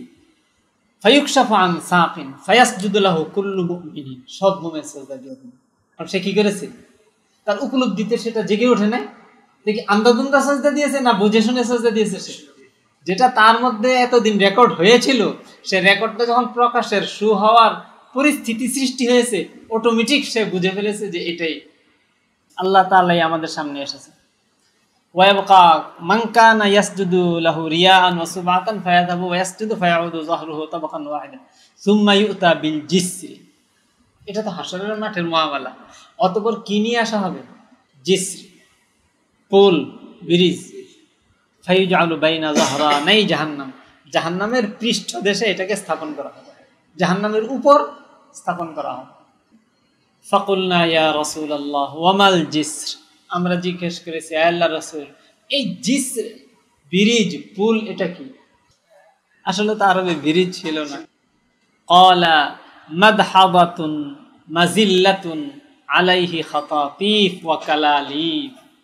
রাসূল সাল্লাল্লাহু আলাইহি ওয়াসাল্লাম বলেন যে এটা পিচ্ছিল, সূক্ষ্ম, চেপ্টা। আলাইহি খাতাতিফ, এর মধ্যে বিদ্যমান থাকবে অনেকগুলো ছু মেরে নেওয়ার বস্তু, যেটা ছু মারবে। ওয়া কালালিফ, অনেকগুলো আংটা, হুক, অনেক হুক থাকবে। ওয়া হাসাকাতুন, কাটা। মুফালতাহাতুন লাহা শাউকুন উকাইফাউ, উকাইফাউ একটা ঝোপ, কাটাওয়ালা একটা ঝোপ। বিনাজদিন, নজদের অঞ্চলে হয়। ইউকালু লাহা সাদান, যেটাকে কি বলা হয়? সাদান। মানে এক ধরনের সাদান কাটার এক ধরনের কি থাকে? ঝোপ থাকে। ওই সাদান কাটার মতো কিছু কাটা। সাদান কাটাটা হলো আমরা যেটা করেছিলাম, আমরা গ্রামে বনে জঙ্গলে দেখেছিলাম এক ধরনের কাটা। একদিক থেকে টান দিলে এটা মসৃণ, হাত চলে যায় আর উপরে দিয়ে গড়ায়। আর উল্টো দিকে যদি এটাকে নিতে চাওয়া হয়, হাত নিতে চাওয়া হয়, হাতে বিঁধে যায়, আর এটা হাত চালানো যায় না। এই ধরনের কাটাওয়ালা লতা আছে। ইয়াজুজুল মুমিনু কাত্তারফি, এই ব্রিজ, এর মধ্যে কিন্তু এ কাটা থাকবে, হুক থাকবে। আর মুমিন এই ব্রিজ পার হবে কিসের মতো? বিদ্যুতের গতিতে। তো এই ব্রিজে ওঠার আগে আরেকটু বিবরণ আছে কোরআনে কারীমের মধ্যে। হাদিসের মধ্যে তো এখানে ব্রিজের এই আলোচনাটা আসছে, অন্য বর্ণনায় এসেছে। কোরআনে কারীমের মধ্যে আল্লাহ তাআলা বলেছেন হাশরের মাঠে অবস্থাটা হবে, আউযু বিল্লাহি মিনাশ শাইতানির রাজিম, ইয়াউমা তারাল মুমিনিনা ওয়াল মুমিনাতি ইয়াসআ নূরুহুম বাইনা আইদিহিম ওয়া বিআইমানিহিম। যে মুমিনদের নূর, নূর কিসের নূর? এটা আসলে আমলগুলোই নূর ছিল, কোরআনে কারীম নূর ছিল, তিলাওয়াত নূর ছিল, আল্লাহর পথে তীর নিক্ষেপ, এটা কি ছিল? নূর ছিল। আর রামিয়ু ফি সাবিলিল্লাহ নূরুন, এই নূরগুলো তার কি হয়েছে? সঞ্চিত ছিল তার। তো ওই প্রকৃত বিষয় প্রকাশের দিন তো সেদিন, যে যেই পরিমাণ নূর সংগ্রহ করেছে সেই পরিমাণ আলোকিত হবে তার আশপাশ, সে সেই পরিমাণ আলোক উজ্জ্বল অবস্থার মধ্যে থাকবে। মুমিনদের নূর তার চতুর্পাশে ছড়ানো থাকে। দুনিয়ার মধ্যে যেহেতু মুনাফিকরা মুমিনদের সাথে মিশেছিল, কিন্তু তারা প্রকৃত মুমিন ছিল না। তারা আখেরাতে সেখানে গিয়ে একটু কি পাবে? মুমিনদের এই নূরের সুবিধা পাবে। হাসরের ময়দানে পুল এর গোড়ায় যাওয়া পর্যন্ত মুমিনদের সাথে সাথে কারাও যাবে? মুনাফিকরাও যাবে। কাফির যারা স্পষ্ট, তারা আর মুমিনদের এতটুকু সঙ্গেও যাবে না। হাসরের ময়দান হবে বাস্তবে অন্ধকার, আর তার চতুর্পার্শ্বে জাহান্নাম কি করতে থাকবে? গর্জন করতে থাকবে। আর জাহান্নামের আগুনও কি? কালো। দুনিয়ার আগুনের মতো এমন আগুনের রঙের নয়, আগুনের রং যেটা আমরা চিনি। সেখানের আগুন কি হবে? কালো। কালো আগুন। আগুনকে জ্বালাইতে জ্বালাইতে কি বানিয়ে ফেলা হয়েছে? কালো বানিয়ে ফেলা হয়েছে। নীলও নাই, কালো হয়ে গেছে। সেই আগুন তাদেরকে গ্রাস করে নেবে, তো দেখবেও না কিছু। ওই কাফের মুশরিকরা এইভাবেই জাহান্নামে প্রবেশ করে যাবে। তো মুনাফিকরা শুধু ওই অন্ধকার, চতুর্দিকের এই ঘন অন্ধকারের ভিতর মুমিনদের নূরের ওসিলায় মুমিনদের সাথে সাথে কিছুক্ষণ পর্যন্ত যাবে। হাসরের ময়দানে পুলের ঘোড়া পর্যন্ত যাবে। কারণ এই পুল পার হয়ে কোথায় যাবে? জান্নাতে। এই পুল পার হয়ে জান্নাতে। তো এখন আল্লাহ তাআলা এটা ফয়সালা করে রেখেছেন যে এই পুল পার হওয়া ছাড়া, এই জাহান্নামের পৃষ্ঠ দিয়ে যাওয়া ছাড়া কেউ জান্নাতে কি করতে পারবে না? পৌঁছতে পারবে না। ওয়া ইম মিনকুম ইল্লা ওয়ারিদুহা কানা আলা রাব্বিকা হাতমান মাকদিয়া। তোমাদের প্রত্যেককেই এই পুল পার হয়ে যেতে হবে, জাহান্নামের উপর দিয়ে যেতে হবে। এটা আল্লাহ তাআলার পক্ষ থেকে অমোঘ ফয়সালা। সেটারও আবার আরেকটা বিবরণ আছে যে আসলে এই পুলটা কি। ওই পুলটা হলো দুনিয়ার মধ্যে আমরা যে সিরাতে মুস্তাকিম বলি সেটা। এখানে যে সিরাতে মুস্তাকিমের উপর যেই পরিমাণ অটল, যে সিরাতে মুস্তাকিমের উপর আছে, ওখানে সে পুল পার হবে, পুলের উপর অটল থাকবে, পুল দিয়েছে চলে যাবে। আর এখানে যেই পরিমাণ সিরাতে মুস্তাকিমের ক্ষেত্রে দুদুল্যতায় জড়িত, সেখানে পুল পার হওয়াটা তার সেই পরিমাণ কঠিন হয়ে যাবে। আসলে ওখানের সিরাতে, ওই পুল সিরাতটা দুনিয়ার কি? সিরাতে মুস্তাকিম। আর দুনিয়াটা হলো জাহান্নামের এরিয়া। চতুর্দিক দিয়া জাহান্নামের দ্রব্য সামগ্রী, জাহান্নামের আযাব গজব, জাহান্নামের ছড়াছড়ি, তাই নয়? নাফরমানি বেশি না ফরমাবরদারি বেশি? পুরো পৃথিবীর মধ্যে চতুর্দিক দিয়া নাফরমানি। ওই নাফরমানির অন্ধকারের মধ্যে হাজার লাখ কোটি মানুষ কি করে যাচ্ছে? হারিয়ে যাচ্ছে। সেই অন্ধকার থেকে ওই পুলের পাশাপাশি বা রাস্তার উপর থাকতেছে কতজন? অল্প কিছু মানুষ। হাসরের মাঠে এই ঘটনা এটা ঘটবে যে মুমিনদের সাথে সাথে ওই পুলের গোড়া পর্যন্ত কারা আসবে? মুনাফিকরা আসবে। এমন মুহূর্তে পুলের গোড়া পর্যন্ত চলে আসার সাথে দুরিবা বাইনাহুম বিসুর, একটি প্রাচীর তাদের মধ্যে স্থাপন করে দেওয়া হবে। বাতিনুহু ফিহি রাহমা, ভিতরের অঞ্চলে রহমত, ওয়া যাহিরুহু মিন কিবালিহিল আযাব, আর বাহিরের পার্শ্ব দিয়ে কি? আযাব। তো ভিতরের অংশে প্রবেশ, তো এখন প্রাচীর আসলে স্থাপিত হয়েছে মুমিনদের আর এই মুনাফিকদের মাঝে। এখন মুনাফিকরা ডাক দিয়ে মুমিনদেরকে বলবে যে উনজুরুনা নাকতাবিস মিন নূরিকুম, একটু অপেক্ষা করো, আমরা তোমাদের থেকে কি করি? কিছু নূর নিয়ে নেই। আমরা তো অন্ধকারে পড়ে গেলাম, প্রাচীর স্থাপিত হয়ে যাওয়ার পর আমরা তো অন্ধকারে পড়ে গেলাম, একটু দাঁড়াও, নূর নিয়ে নেই। মুমিনরা কি বলবে? কিলার জিউ ওয়ারাআকুম ফালতামিসু নূরা, বলা হবে যে পিছনে যাও, নূর তালাশ করে নিয়ে আসো। এটার মুফাসসিরিনে কেরাম ব্যাখ্যা লিখেছেন যে এখানে বাহ্যত তারা এই শব্দ বলে বোঝাতে চেয়েছেন যে আমরা ওই যেখান থেকে চলা শুরু করে দিয়েছিলাম পিছন, সেই জায়গা থেকে কি নিয়ে এসেছি? নূর নিয়ে এসেছি, তোমরাও সেখান থেকে নূর নিয়ে আসো।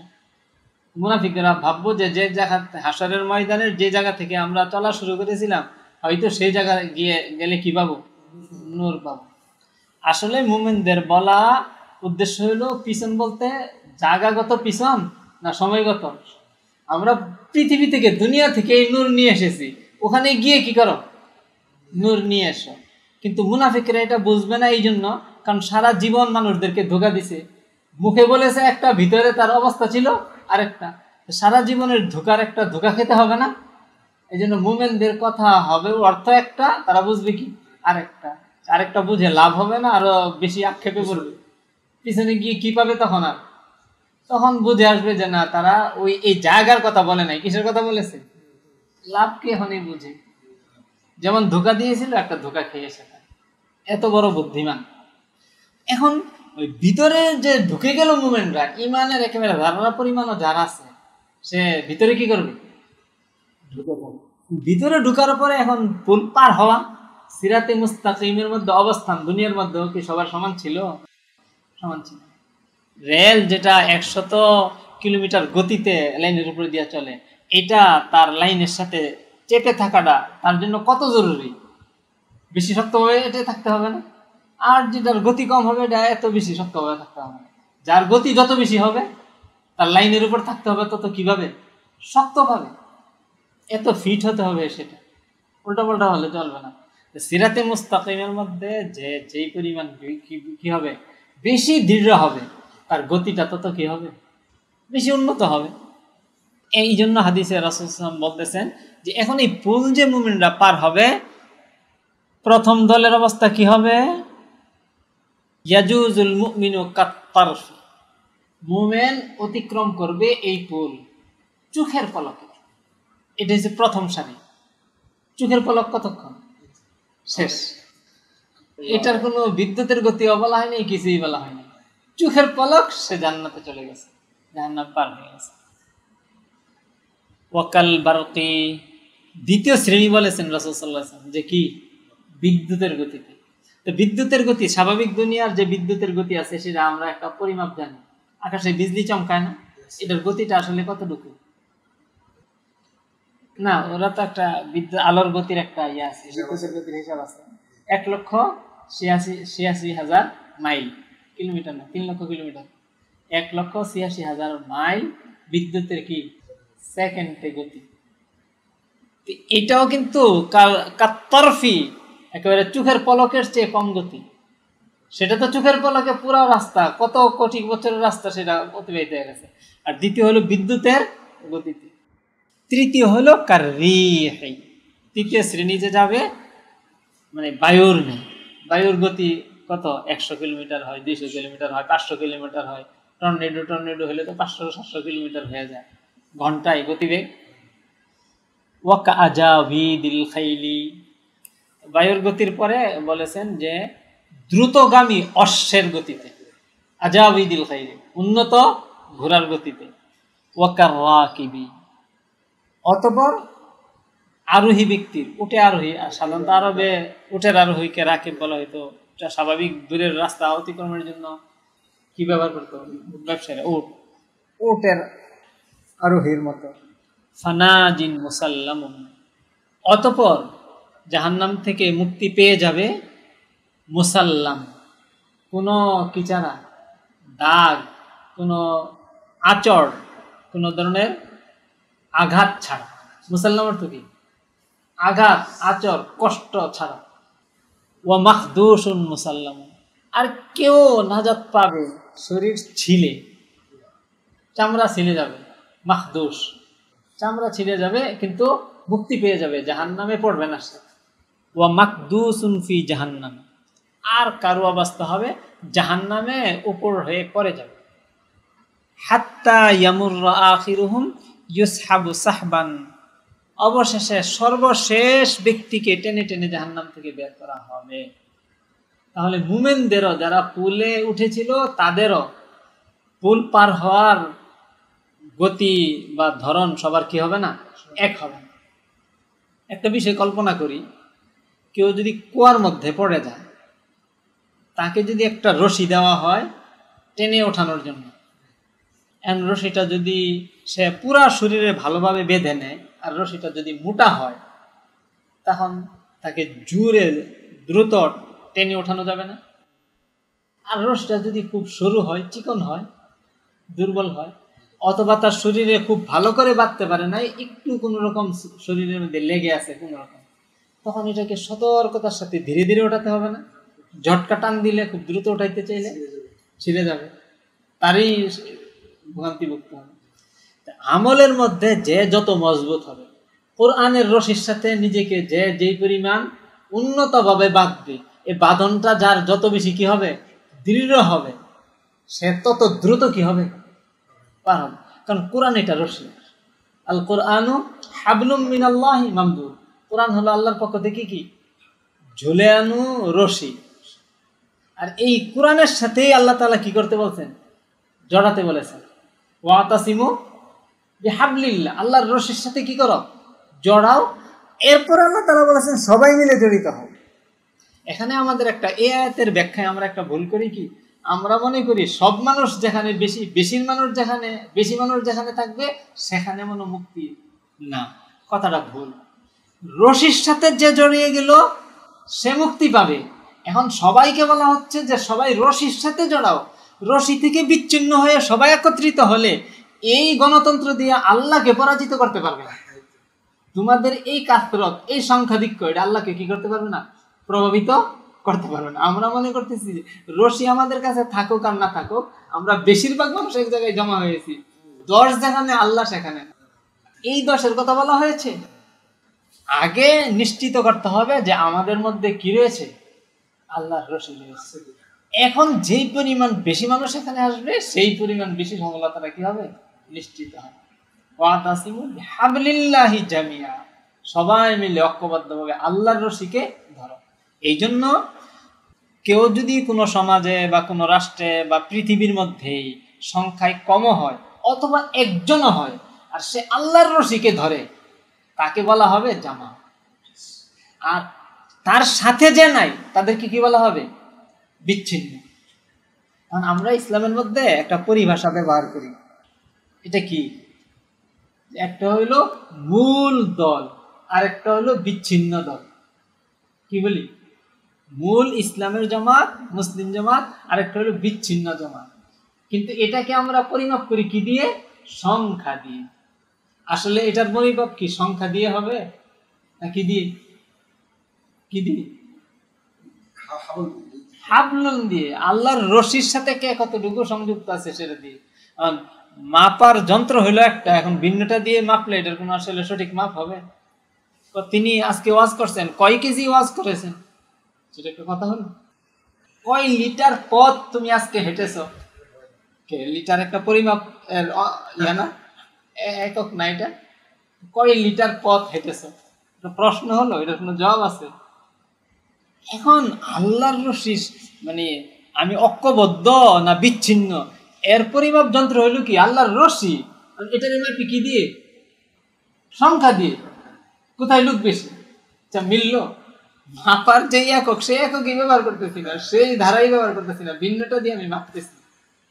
মাপের কোনো এখানে কিছু আছে, এটা মাপা হলো যে আজকে এত কেজি রাস্তা সে হেঁটেছে, এত লিটার পথ সে হেঁটেছে, হলো?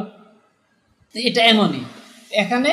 এই জন্য আলী রাদিয়াল্লাহু তাআলা বলেছেন যে আল জামাআতু মা ওয়াফাকাল হক ওয়া ইন কুনতা ওয়াহদাকা, যে জামাত হলো যে হকের সাথে সংযুক্ত থাকে, হকের মুয়াফিক যারা আমল, সে যদি একাও হয়।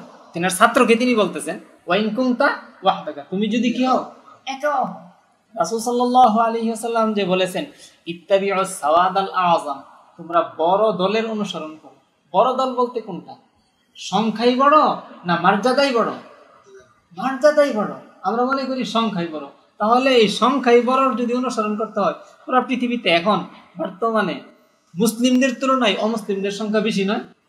কুফফারের মধ্যে এককভাবে যদি পুরো পৃথিবীর দলগুলির হিসাব করি, খ্রিস্টানদের সংখ্যা কি বেশি? তো খ্রিস্টান হওয়া যাওয়া সবার জন্য নাজাতের পথ, যেটা খ্রিস্টানরা নিজেরা বলে, তাদের সংখ্যা বেশি। নাউযুবিল্লাহ।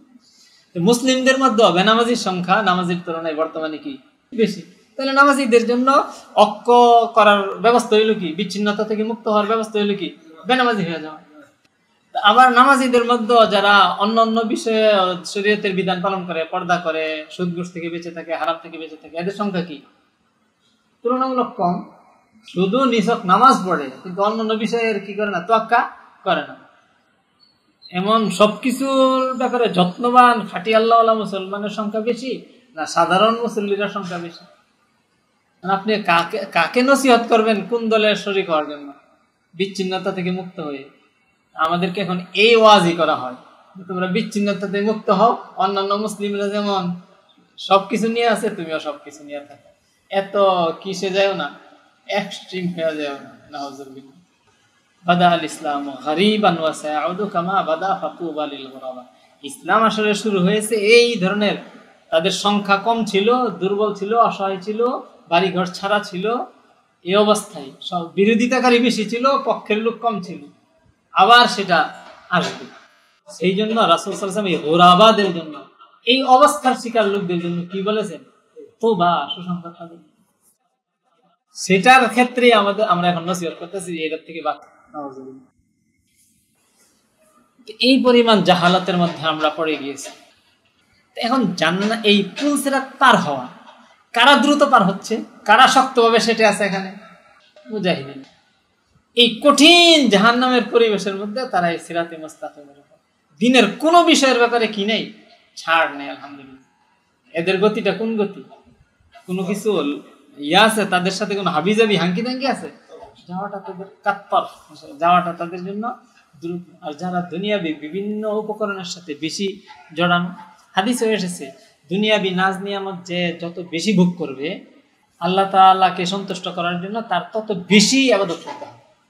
আর যে যত কম ব্যবহার করবে তার তত কম ইবাদত দিয়ে আল্লাহ তাআলা কি হয়ে যাবে? সন্তুষ্ট হয়ে যাবে। যাদের বাড়িঘর নাই, সমাজে কোনো প্রতিষ্ঠান নেই, সমাজের কোনো সম্মান নেই, কারোর কোনোখানে তাদের কোনো সি নেই, এই লোকগুলি কত হালকা পাতলা, পাখির মতো তো এখনই উঠতেছে। এখন তারা আলহামদুলিল্লাহ এইভাবেই কি করবে? পারফ একেবারে বিদ্যুতের গতিতে ইনশাল্লাহ পার হয়ে যাবে। হাদিসে এসেছে আসলে আমল অনুযায়ী তো ফলগুলো হয়। শেষ জমানায় রাসূল সাল্লাল্লাহু আলাইহি ওয়াসাল্লাম শ্রেষ্ঠ লোক আখ্যায়িত করেছেন কাদেরকে? শ্রেষ্ঠ লোকের গুণ অবর্ণনা করছেন তারা পাখির মতো, যে কুল্লামা সামিআ সাইহাতান আও ফাজাআতান রাজুলুন আখিযুন বিইনানি ফারাসিহি ফি সাবিলিল্লাহ মিন খাইরি মাআশির রাজুল। হাদিসটা এমন যে সবচেয়ে শ্রেষ্ঠ জীবন সম্পন্ন ব্যক্তি হলো রাজুলুন আখিযুন বিইনানি ফারাসিহি ফি সাবিলিল্লাহ, আল্লাহর পথে তার ঘোড়ার লাগাম ধরে সে দাঁড়িয়ে আছে। কি অবস্থায়? কুল্লামা সামিআ সাইহাতান আও ফাজাআতান, যখনই কোনো চিৎকার শুনে অথবা ভয়াবহ সংবাদ শুনে, ভয়ঙ্কর কোথাও বিপদ নেমে এসেছে মুসলিমদের উপরে, সংবাদ শুনে তরা ইলাইহা, সেদিকে সে কি করে? ফ্লাই করে, উড়ে যায়, না হেঁটে হেঁটে যায়, যাচ্ছি যাব, সোমবার মঙ্গলবার শনিবারে যাব, কি করে? তরা ইলাইহা। দেখেন বাহ্যিক দুনিয়ার কাজ তার কি ছিল? সে উড়ে চলে যায় আফগানিস্তান, উড়ে চলে যায় চেচেনিয়া, উড়ে চলে যায় ইয়ামান, উড়ে চলে যায় সিরিয়া, এই উড়ে চলে যায় সে এই দলের সাথে সংযুক্ত হয়, উড়ে গিয়েছে, মানে যাওয়ার গতিটা তার। এখানে যেমন উড়ন্ত, সেখানেও তার গতি এমন দুরন্ত, উড়ে চলে যায়। এই পর্যায়ের দুরন্ত সে, কারো বাধা মানে না, কারো উপেক্ষা মানে না, কারো গালিগুলোজ মানে না। কোন পর্যায়ের দুরন্তপনা তার? উড়ন্ত মার্কা দুরন্তপনা, উড়ে চলে যায়। উড়ে যায় কিসের জন্য? এখন আমরা তো আরো কত ব্যাখ্যা দিব যে আল্লাহর রাস্তা কত আছে, সেখানে গিয়ে পিকনিক করা যায়। রাসূল সাল্লাল্লাহু আলাইহি ওয়াসাল্লাম বলে দিয়েছেন উড়ে গিয়ে কি করে? ইয়াতুলুবুল মাউতা আবিল কাতলা মাযান্নাহু, মৃত্যু অথবা নিহত হওয়াটাকে সে খুঁজে তালাশ করে, যেখানে এটা পাওয়ার প্রবল সম্ভাবনা আছে। মাযান্নাহু মানে কি? যে মৃত্যুটা সেখানে পাওয়ার, মৃত্যু হয়ে যাওয়াটাই, নিহত হয়ে যাওয়াটাই সেখানে স্বাভাবিক, প্রবল ধারণা যে সেখানে গেলে সে মরবে। ইয়াতুলুবুল মাউতা আবিল কাতলা মাযান্নাহু, এমন না যে নিজেদের মন মতো করে আল্লাহর রাস্তায় একটা চিন্তা করে নিলাম, সেখানে গেল মৃত্যুর কোনো স্বাভাবিক হাতছানি নেই। না না, এই স্বাভাবিক মৃত্যুর হাতছানির জায়গায় তারা এইভাবে উড়ে চলে যায়, এমন হালকা পাতলা জীবন তাদের। এই লোকগুলোই সেদিন কি করবে আশা করা যায় ইনশাআল্লাহ, আমল অনুযায়ী তো বিনিময় কিসের মতো উড়ে চলে যাবে? কাত্তরফ, চোখের পলকে তারা চলে যাবে। দ্বিতীয় দল হবে কাল বারক, কিসের মতো? বিদ্যুতের গতিতে, তাদের চেয়ে গতিটা আরেকটু স্লথ হবে, চোখের পলকেই চলে গেল। তৃতীয় দল হবে দ্রুতগামী বায়ুর মতো, চতুর্থ দল হবে দ্রুতগামী ঘোড়ার মতো, পঞ্চম দল হবে আরোহীর মতো, উঠে আরোহী এই ধরনের ব্যক্তির মতো, ষষ্ঠ দল হবে, এরপরে আর এই হাদিসের মধ্যে এই কয়টা? 5টার ইয়া করা হয়েছে। এরপরে বলা হয়েছে ফানাজিন মুসাল্লামুন ওয়া মাকতুস, কিছু মানুষ তো কি করবে? এরপরে অন্য ইয়ার মধ্যে আসছে যে পায়ে চলা না, ব্যক্তির দৌড়ের মতো, ব্যক্তি যেভাবে দৌড়াইতে পারে এইভাবে যাবে। এরপরে 7ম নম্বরে ব্যক্তি হেঁটে হেঁটে যাওয়ার মতো। 8ম নম্বরে গড়াগড়ি দিয়ে যাওয়ার মতো, গড়াগড়ি দিয়ে যাবে তার, মানে হেঁটে যাওয়ারও তার কি নাই, আমলের এই পরিমাণ শক্তি নেই যে সে কি করে যাচ্ছে, গড়িয়ে গড়িয়ে, ওই যে রাস্তায় ভিখারিরা আমরা দেখি গড়িয়ে গড়িয়ে চলে, এইভাবে গড়িয়ে গড়িয়ে জান্নাতের দিকে যাবে, ওকে যেতে থাকবে। কিন্তু এই যে যেতে থাকবে, এই যেতে থাকবে এদের মধ্যে মাখদুসুন মুসাল্লামুন মাকদুসুন ফি জাহান্নাম। কিছু মানুষ তো গড়িয়ে গড়িয়ে যাবে, কিন্তু ওই যে গুনাহ কিছু রেখে দিয়েছিল সগীরা টগীরা, এই ছোট ছোট, এইগুলো তার চামড়া ছিঁড়ে ফেলবে। মাখদুস, মাখদুস মানে কি, শরীর খুজলি পাচরা হয়ে যে ছিলে যায় চামড়া, চামড়া ছিল অবস্থায় তার গুনাহ তাকে টান দিয়ে ধরবে। কালালি হুক গুলো উল্টা হুক, হুকের মাথা তাকে ধরে, হ্যাঁ এই হুকে তাকে ধরবে, কিন্তু হুকের এই টান উপেক্ষা করে সে সামনে যেতে থাকবে। ইমানের নূর তো আছে, কিন্তু শরীর ছিলে যাচ্ছে, এই কষ্টটুকু সে এখানে পাবে। আর ও মাকদুসুন ফি জাহান্নাম, আর কেউ কেউ সে কিন্তু মুমিন, জাহান্নামে গড়িয়ে পড়ে। আর জাহান্নামের ব্যাপারে হাদিসে এসেছে যে জাহান্নামের মধ্যে বিভিন্ন শ্রেণীর গর্ত আছে। কোন কোন গর্ত এত বেশি যে 70 বছর শুধু এর নিচে যেতে থাকে, আবার উঠতে 70 বছর লাগে। নামাজ কাজার ব্যাপারে যে গর্ত কল্পনা করা হয় সেটা হলো হাদিসে যে এসেছে, আলী রাদিয়াল্লাহু তাআলা আনহু সেই হিসাব অনুযায়ী যে 2,88,00,000 বছর এক ওয়াক্ত নামাজের কাজার জন্য সে। এটা যদি আমরা আমাদের বুঝ অনুযায়ী কল্পনা করার চেষ্টা করি, এমন কল্পনা করতে পারি যে এমন গর্তের মধ্যে সে পড়বে জাহান্নামের, যে গর্ত থেকে তার উঠে পুলের এই স্থান পর্যন্ত আবার আস্তে আস্তে 2,88,00,000 বছর লাগে। এটা দিয়ে আসলে পরিমাপ করা যায় যে দুনিয়ার কি পরিমাণ সুখের কারণে আখিরাতের কি পরিমাণ কষ্ট ঘাড়ে চাপতেছে, মানে অবৈধ সুখের কারণে, বৈধ সুখ না, আল্লাহর নাফরমানির সুরতে কি পরিমাণ সুখের জন্য কি পরিমাণ কষ্ট চাপতেছে। কি পরিমাণ সুখ বলেন, এক ওয়াক্ত নামাজ সময় মতে পড়ে নেওয়ার মধ্যে কি পরিমাণ কষ্ট ছিল, আর না পড়ার দ্বারা আমি কি পরিমাণ সুখ পেয়েছি। এতটুকু অবৈধ সুখের কারণে জাহান্নামের আগুনে যদি 2,88,00,000 বছর জ্বলতে হয়, আবার সেই জায়গায় আসতে হয়। বাস্তব উপলব্ধি থাকলে কেউ আখিরাতের ক্ষেত্রে এই অবহেলা করার কথা। ঠিক নিয়ামতের বিষয়টা এমন, একবার সুবহানাল্লাহর দ্বারা কি পরিমাণ লাভ হয়ে যাচ্ছে। কারো যদি নিজের লাভের চিন্তা থাকে তাহলে সে এই বিষয়গুলোর ব্যাপারে সবর করার কথা, দুনিয়ার এই ছোটখাটো বিষয় নিয়ে পড়ে থাকার কথা। বাস্তবে বড় মনের অধিকারী, উন্নত রুচির অধিকারী, মেজাজের অধিকারী, বুদ্ধিমান, দূরদর্শী কারা? যারা দুনিয়া নিয়ে পড়ে আছে, তারা দুনিয়ার সে 100 কোটি টাকার মালিক হয়ে যায়। কি হয়েছে, সে কিছু আসল ধনী কারা? যাদের আখিরাতের বোঝ আছে।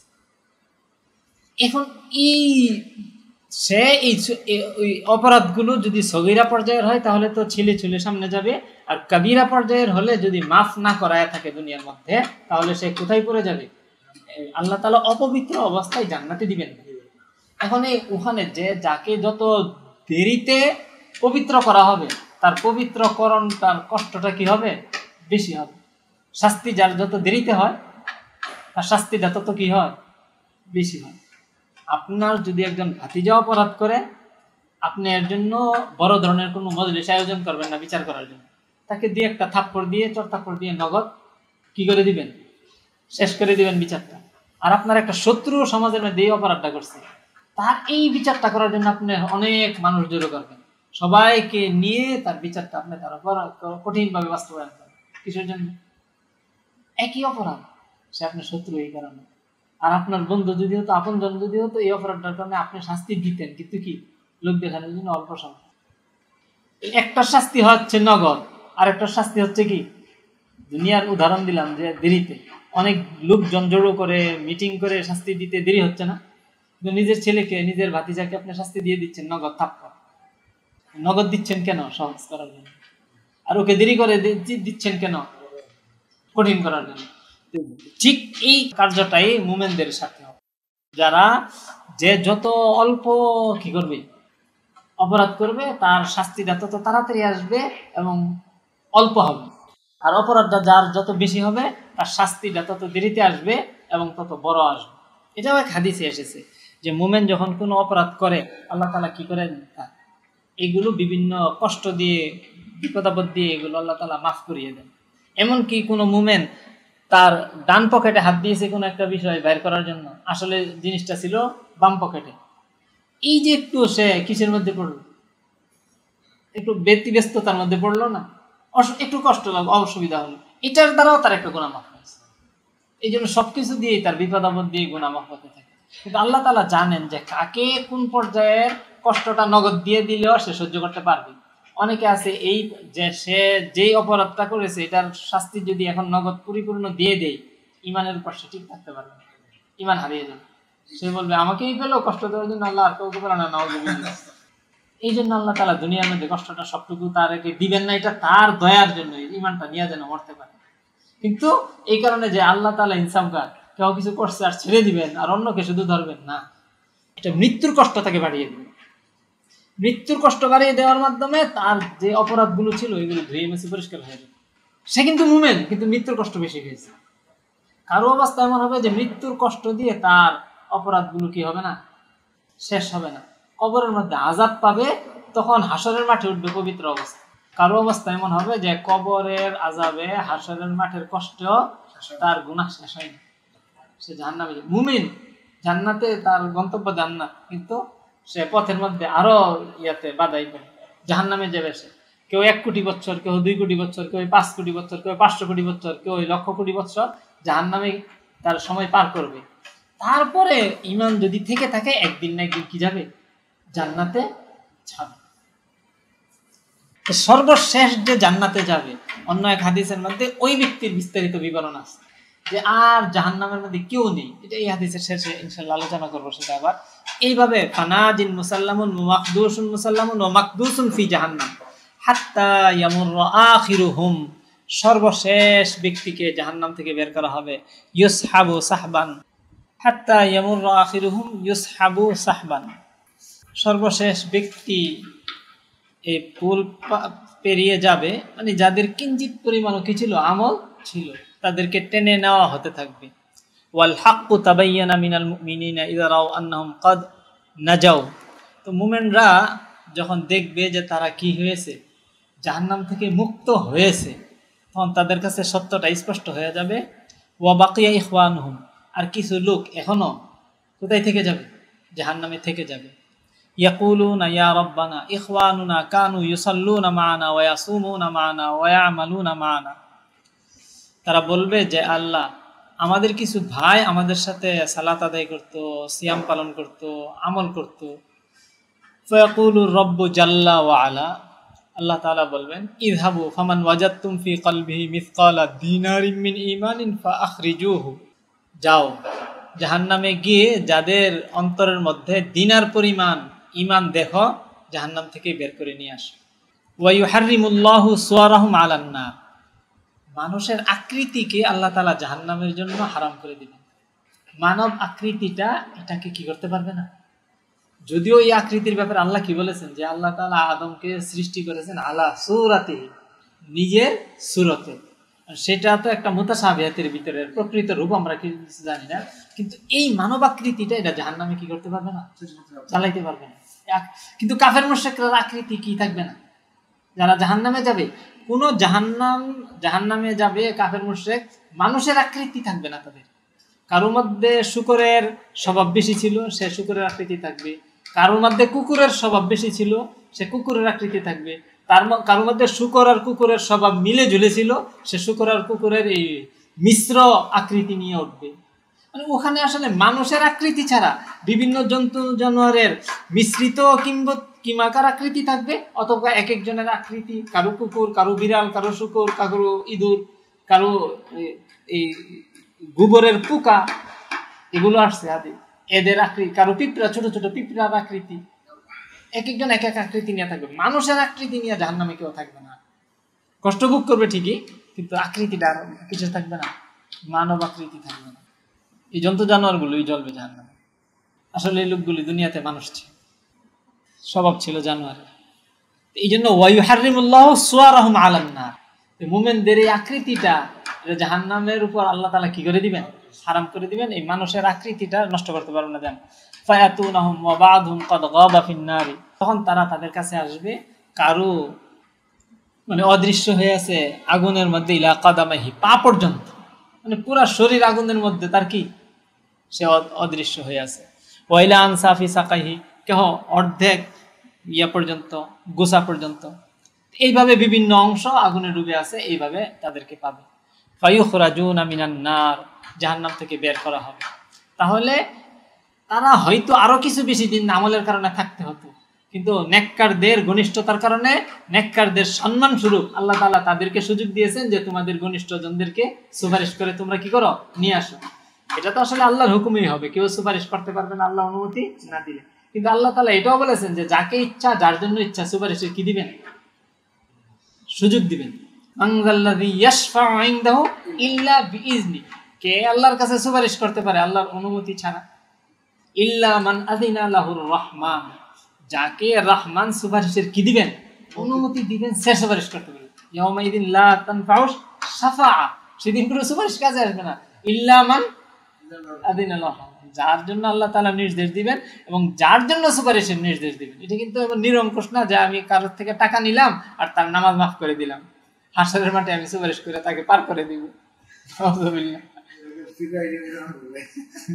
সেটা যে নিজে বেঁচে যাবে, বেঁচে যাওয়ার পর তখন তার স্মরণ হবে অন্যদের কথা, রাত পর্যন্ত কারো কথা স্মরণ হবে না। ইয়াউমাইদিন ইয়াফিরুল মারউ মিন আখিহি, হাসরের মাঠে নিজের মুক্তির আগ পর্যন্ত প্রত্যেকেই নিজের চিন্তায় থাকবে, নাফসি নাফসি নাফসি করবে। কিন্তু যখন নাকি নিজে, যখন তাবাইয়ানা লাহুমুল হক, এই বিষয়টা নিশ্চিতভাবে তাদের কাছে স্পষ্ট হয়েছে যে আমরা বেঁচে গিয়েছি, তখন স্মরণে আসবে আল্লাহ আমাদের তো আরো ভাই ছিল, আমার তমুক ছিল, বন্ধু ছিল, এই ছিল সেই ছিল। তখন আল্লাহ তাআলা তাদেরকে সম্মান করবেন, যাও ওদেরকে নিয়ে আসো, যার মধ্যে দিনার পরিমাণ ইমান দেখো, বের করে নিয়ে আসো। ফায়াতুনাহুম, তাদের কাছে আসবে, ওয়া বা'দহুম ক্বাদ গাবা ফিন নারি ইলা কাদামাইহি ওয়া ইলা আনসাফি সাকাহি ফায়ুখরাজুনা মিনান নারি সুম্মা ইয়াউদুনা সানিয়াতান, দ্বিতীয়বার তারা আবার আল্লাহর কাছে আবেদন করবে, আল্লাহ আরো তো অনেকে রয়ে গিয়েছে। ফায়াকুলু ইযহাবু ফামান ওয়াজাদতুম ফি কলবিহি মিসকালা নিসফি দিনারিন মিন ঈমানিন ফাখরুজুহু, এবার আল্লাহ তাআলা বলবেন যাও, অর্ধ দিনার পরিমাণও ঈমান যার মধ্যে আছে তাকে কি করো, নিয়ে আসো। কারণ সবকিছুর তো সেখানে পরিমাপ তাদের হাতে এসে যাবে, বাস্তব অবস্থা প্রকাশ পেয়ে যাবে না। ঈমানেরও কার কত গ্রাম ঈমান আছে সেটারও কি হয়ে যাবে, একটা পরিমাপ বেরিয়ে আসবে। নিসফে দিনার পরিমাণ ঈমান যার মধ্যে আছে তাকে নিয়ে আসো। ফায়ুখরাজুনা মিনান নার সুম্মা ইয়াউদুনা সালিসা, তৃতীয়বার আল্লাহর কাছে বলবে যে আরো তো কিছু দেখে এসেছি, যে কিছু জোনাকির মতো মিটমিট, হ্যাঁ জোনাকির মতো মিটমিট করো, ইয়া কিছু তো আমরা দেখে এসেছি। ফায়ুকালু ইযহাবু ফামান ওয়াজাদতুম ফি কলবিহি হাব্বাতা ঈমানিন, ঈমানের একটি দানাও যদি পাও তাকেও কি করো, দানাও পাও, নিয়ে আসো। ক্বাল আবু সাঈদিন ওয়া ইল্লাম তুসাদ্দিকুনি, যদি আমার কথা তোমার আর বিশ্বাস না হয়, ফাকরাউ, আল্লাহ তাআলার আয়াত পড়ো। কাউলাল্লাহি তাআলা ইন্নাল্লাহা লা ইয়াজলিমু মিসকালা যাররাহ, আল্লাহ তাআলা যাররা পরিমাণও জুলুম করবেন না। ওয়া ইন তাকু হাসানাতান, যাররা পরিমাণও যদি কি থাকে, নেক থাকে, ইউদাইফা, এটাকে বৃদ্ধি করে দিবেন। ওয়া ইউতি মিন লাদুনহু আজরান আযীমা, তার পক্ষ থেকে মহান পুরস্কার দান করবেন। তাহলে যাররা পরিমাণেরও কি আছে, সেখানে ওজন আছে, সেটারও একটা হিসাব আছে। ফাতাশফাউল মালাইকাতু, ফেরেশতারা সুপারিশ করবে, ওয়ান নাবিয়্যুনা, নবীগণ সুপারিশ করবেন, ওয়াস সিদ্দিকুনা, সিদ্দিকরা সুপারিশ করবে। তারপরে কারা সুপারিশ করবে? মুমিনদের চেয়ে আরো বিচক্ষণ তো কারা? ফেরেশতারা। ফেরেশতারা সুপারিশ করবে। অতঃপর ফায়াশফাউল মালাইকা, তারপরে ফেরেশতাদের চেয়েও বড় মর্যাদাশীল কারা? নবীরা। নবীরা আরো সূক্ষ্মদর্শী, আরো সূক্ষ্ম ঈমান যারা, নবীরা কি করবে? সুপারিশ করে বের করে নিয়ে আসবেন। সিদ্দিকিনরা, আল্লাহওয়ালারা, তারাও সুপারিশ করে বের করে নেবেন। ফায়াকুল জাব্বারু তাবারাকা ওয়া তাআলা, আল্লাহ তাবারাকা ওয়া তাআলা বলবেন, লা ইলাহা ইল্লাহু, তিনি ছাড়া কোনো উপাস্য নাই, বাকিয়াত শাফাআতি, আমার সুপারিশ বাকি রয়েছে। এতক্ষণ কিন্তু সুপারিশের দ্বারা অনেক শ্রেণী পার হয়েছে, কিন্তু সুপারিশের যেই পরিমাণ দূরদৃষ্টি সম্পন্ন, সূক্ষ্ম দৃষ্টি সম্পন্ন, সে সেই পরিমাণ লোককে উদ্ধার করতে পেরেছে। এখন সবাই সুপারিশ করার পরও আরো কিছু মুমিন রয়ে গেছে যাদের ঈমান কারো মিটারে কি করে নাই, ধরা পড়ে নাই। আর ফেরেশতারাও ধরতে পারে নাই, নবীগণও কি করতে পারে নাই, ধরতে পারেন নাই যে এই লোকগুলো জাহান্নামে আছে, এরা মুমিন। এদেরকে ফেলেই নবীরাও চলে এসেছে। আল্লাহ তাআলা বলছেন যে আমারটা রয়েছে। ফায়াকবিদুল জাব্বারু কাবদাতাম মিনান নার, জাহান্নাম থেকে এক মুষ্টি আল্লাহ তাআলা উঠাবে জাহান্নামে। আচ্ছা, ফায়ুখরিজু আকওয়ামান কাদিমতু হিসু, এমন কিছু লোককে আল্লাহ তাআলা উঠাবেন যে জাহান্নামে তারা ঝলসে গিয়েছে। ফায়ুলকাউনা ফি নাহরিন ইউকালু লাহুল হায়াত, এমন এক নদীতে, এমন এক ঝর্ণায় তাদেরকে ডুব দেওয়ানো হবে যেটার নাম হলো নাহরুল হায়াত, জীবনের নহর। ফায়ামবুতুনা ফিহি কামা তামবুতুল হিব্বাতু ফি হামিলিস সাইলি, তখন তারা সেখান থেকে এমনভাবে গজিয়ে উঠবে যেমন নাকি বন্যার কাদার মধ্যে, পলির মধ্যে শস্য দানা গজিয়ে ওঠে। বন্যার পলি যেখানে পড়ে সেখানে শস্য দানা পড়লে কি সুন্দরভাবে কি করে গজিয়ে ওঠে খুব তাড়াতাড়ি, ওইভাবে গজিয়ে উঠবে তারা সুন্দর সবুজ সাদা শুভ্র হয়ে। হাল রাআইতুমুহা ইলা জানিবিস সাখরাতি আও জানিবিস শাজারাতে, তোমরা এমন কোন দৃশ্য কি দেখেছো যে পাথরের পাশে কিছু পলি জমে আছে, এর মধ্যে একটা দানা পড়ছে, একটা গাছ হয়েছে, ঘাস হয়েছে, বা কোনো গাছের পাশে জলের মধ্যে শিকড়ের মধ্যে কিছু পাশে পলি জমেছে, এর মধ্যে একটা কি হয়েছে, গাছ হয়েছে, এমন হয় না? পলি জমলে এখানে একটা দানা পরে গাছ হয়ে যায়। ফামা কানা ইলা শামসি মিনহা কানা আখদারা, ওই ছোট গাছগুলোর যেটা সূর্যের তাপ পায়, রোদ পায়, ওটা কি হয়, সবুজ হয়। ওমা কানা ইলা জিল্লি, আর যেটা সূর্যের তাপ পায় না, ছায়ার মধ্যে জন্মে, কানা আবিয়াজা, সেগুলো কি হয়, সাদা হয়। ফায়াখরুজুনা মিসলাল লুলুআতি, তারা ওই নহরে এইভাবে তারা গজিয়ে উঠবে, তাদের আপন আকৃতি ফুটে উঠবে, তারা ঝলমল করবে মুক্তার মতো। ফায়ুজআলু ফি রিকাবিহিমুল খাওয়াতিম, তাদের গলার মধ্যে কি দিয়ে দেওয়া হবে, বেড়ি দিয়ে দেওয়া হবে। খাওয়াতিম মানে আংটি তো না, একটা বেড়ি, বেড়ি দিয়ে। ফায়াদখুলুনাল জান্নাতা, তারা জান্নাতে যাবে। ফায়াকুলু আহলুল জান্নাহ, জান্নাতীরা বলবে হা উলাই উতাকাউর রহমান, তারা হলো আল্লাহর আযাদকৃত। এই গলার মধ্যে একটা চিহ্ন আছে যে তারা জাহান্নাম থেকে আসছে, আল্লাহর আযাদকৃত। তাদের যে ঈমান আছে এটা আল্লাহ ছাড়া কেউ কি করতো না, জানতো না, কারণ কোনো আমলই জীবনে করে নাই। বিগাইরি আমালিন আমিলুহু, কোনো আমল ছাড়া আল্লাহ তাআলা তাদেরকে জান্নাতে দিয়েছেন ঈমানের পর। ওয়ালা কাদামিন কাদ্দামুহু, তারা পূর্বে কোনো নেক আমল, পূর্বে কোনো সংগ্রহ সঞ্চয় পাঠায় নাই, কিছুই পাঠায় নাই আগে। ফায়ুকালু লাহুম লাকুম মা রাআইতুমুহু ওয়া মিসলাহু মাহু, তাদেরকে বলা হবে তোমরা সামনে যা দেখতেছো এক দুনিয়া সমপরিমাণ, আর এর সমপরিমাণ আরো তোমাদের। قال আবু সাঈদিন বালাগানি আন্নাল জিসরা আদাক্কু মিনাশ শা'রি, আবু সাঈদ খুদরি এই হাদিসের বর্ণনাকারী যিনি সাহাবী রাদিয়াল্লাহু আনহু বলতেছেন যে আমি শুনেছি যে এই ব্রিজ হবে চুলের চেয়ে বেশি সূক্ষ্ম, চিকন, ও আহাদ্দু মিনাস সাইফি, তরবারির চেয়ে বেশি ধারালো।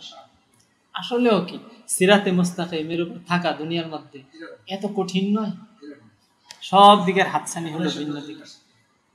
অন্য এক বর্ণনায় সুন্দর আরো, এই সর্বশেষ ব্যক্তি, শেষ আল্লাহ তাআলার মুঠির মধ্যে যে আসবে, এটা তো এখানে সংক্ষিপ্তভাবে বর্ণনা করা হয়েছে আল্লাহর মুঠি, কিন্তু আল্লাহর মুঠির মধ্যে সর্বশেষ যারা যাবে তারা কি এক সময়েই যেতে হবে সবাই?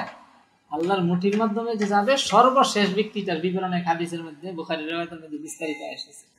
সেটা হলো কি, যে হাসরের মাঠে পুরা সংকটের অবস্থায় সব মানুষ অস্থির হয়ে যাবে, যে এই অস্থিরতার সময়তে অবস্থা থেকে আমরা উদ্ধার পেতে চাই, হিসাবের পরে জান্নাতে যাই বা জাহান্নামে যাই, এমন অস্থিরতা মানুষকে পেয়ে উঠবে, জানে না তো পরবর্তী স্টেপটা কি আসতেছে। আর লম্বা বর্ণনা, সেটা আর বিস্তারিত যাব না, শুধু হাদিসের অংশটুকু উল্লেখ করবো।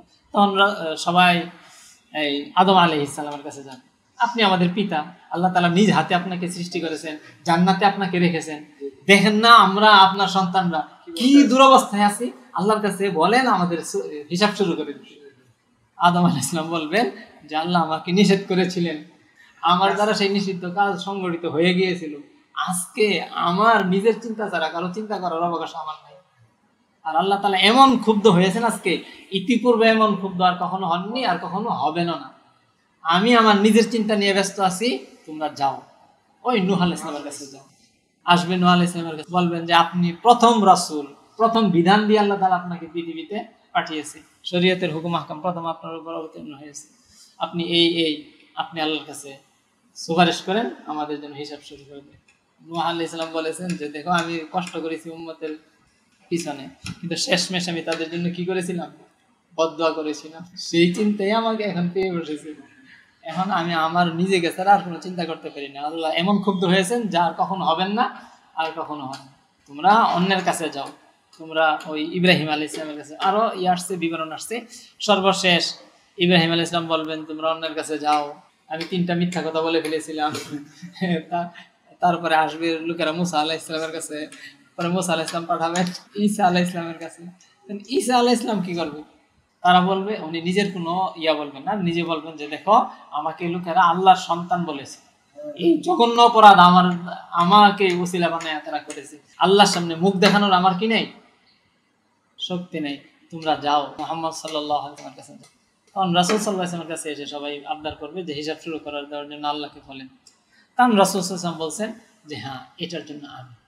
তখন পুরা হাসরবাসী বুঝতে পারবে যে রাসূল সাল্লাল্লাহু আলাইহি ওয়াসাল্লামের মর্যাদা কোন পর্যায়ে। কেউ আল্লাহর সামনে কিছু বলার সাহস করলো না, রাসূল সাল্লাল্লাহু আলাইহি ওয়াসাল্লাম কিছু বলার সাহস করবেন না, তিনি সবার আবদার শুনে সাজদায় পড়ে যাবেন। তো সাজদায় পড়ে গেলে রাসূল সাল্লাল্লাহু আলাইহি ওয়াসাল্লাম বলেন যে তখন আমি কি দোয়া আল্লাহর কাছে করব সেটা তখন আল্লাহ তাআলা আমার অন্তরের মধ্যে ঢেলে দিবেন, এখনো আমি জানি না। আর ওই মুহূর্তের পূর্বে আমারও কি থাকবে না, জানা থাকবে না যে আমি কি দোয়া করব। তখন যে দোয়াগুলো আল্লাহ আমার অন্তরে ঢেলে দিবেন সেইগুলো দিয়ে আমি আল্লাহকে দোয়া করব, আল্লাহ তাআলা তখন আমাকে বলবেন যে মাথা ওঠো, তখন হিসাব শুরু হবে।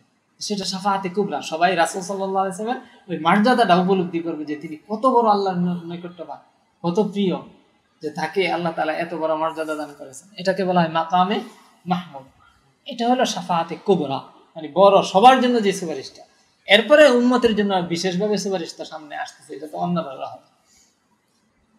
তারপরে এই হাদিসের শেষে যে আসছে যে সর্বশেষ এক ব্যক্তি সব জান্নাতে চলে গেছে, জাহান্নাম থেকে মুক্তি পেয়ে জান্নাতে যাওয়ার উপযোগী যত লোক ছিল, মানে একেবারে আদনা যারা পরিমাণ ইমান যাদের, তারাও চলে গেছে, শুধু একটা লোক এখন কি রয়ে গেছে।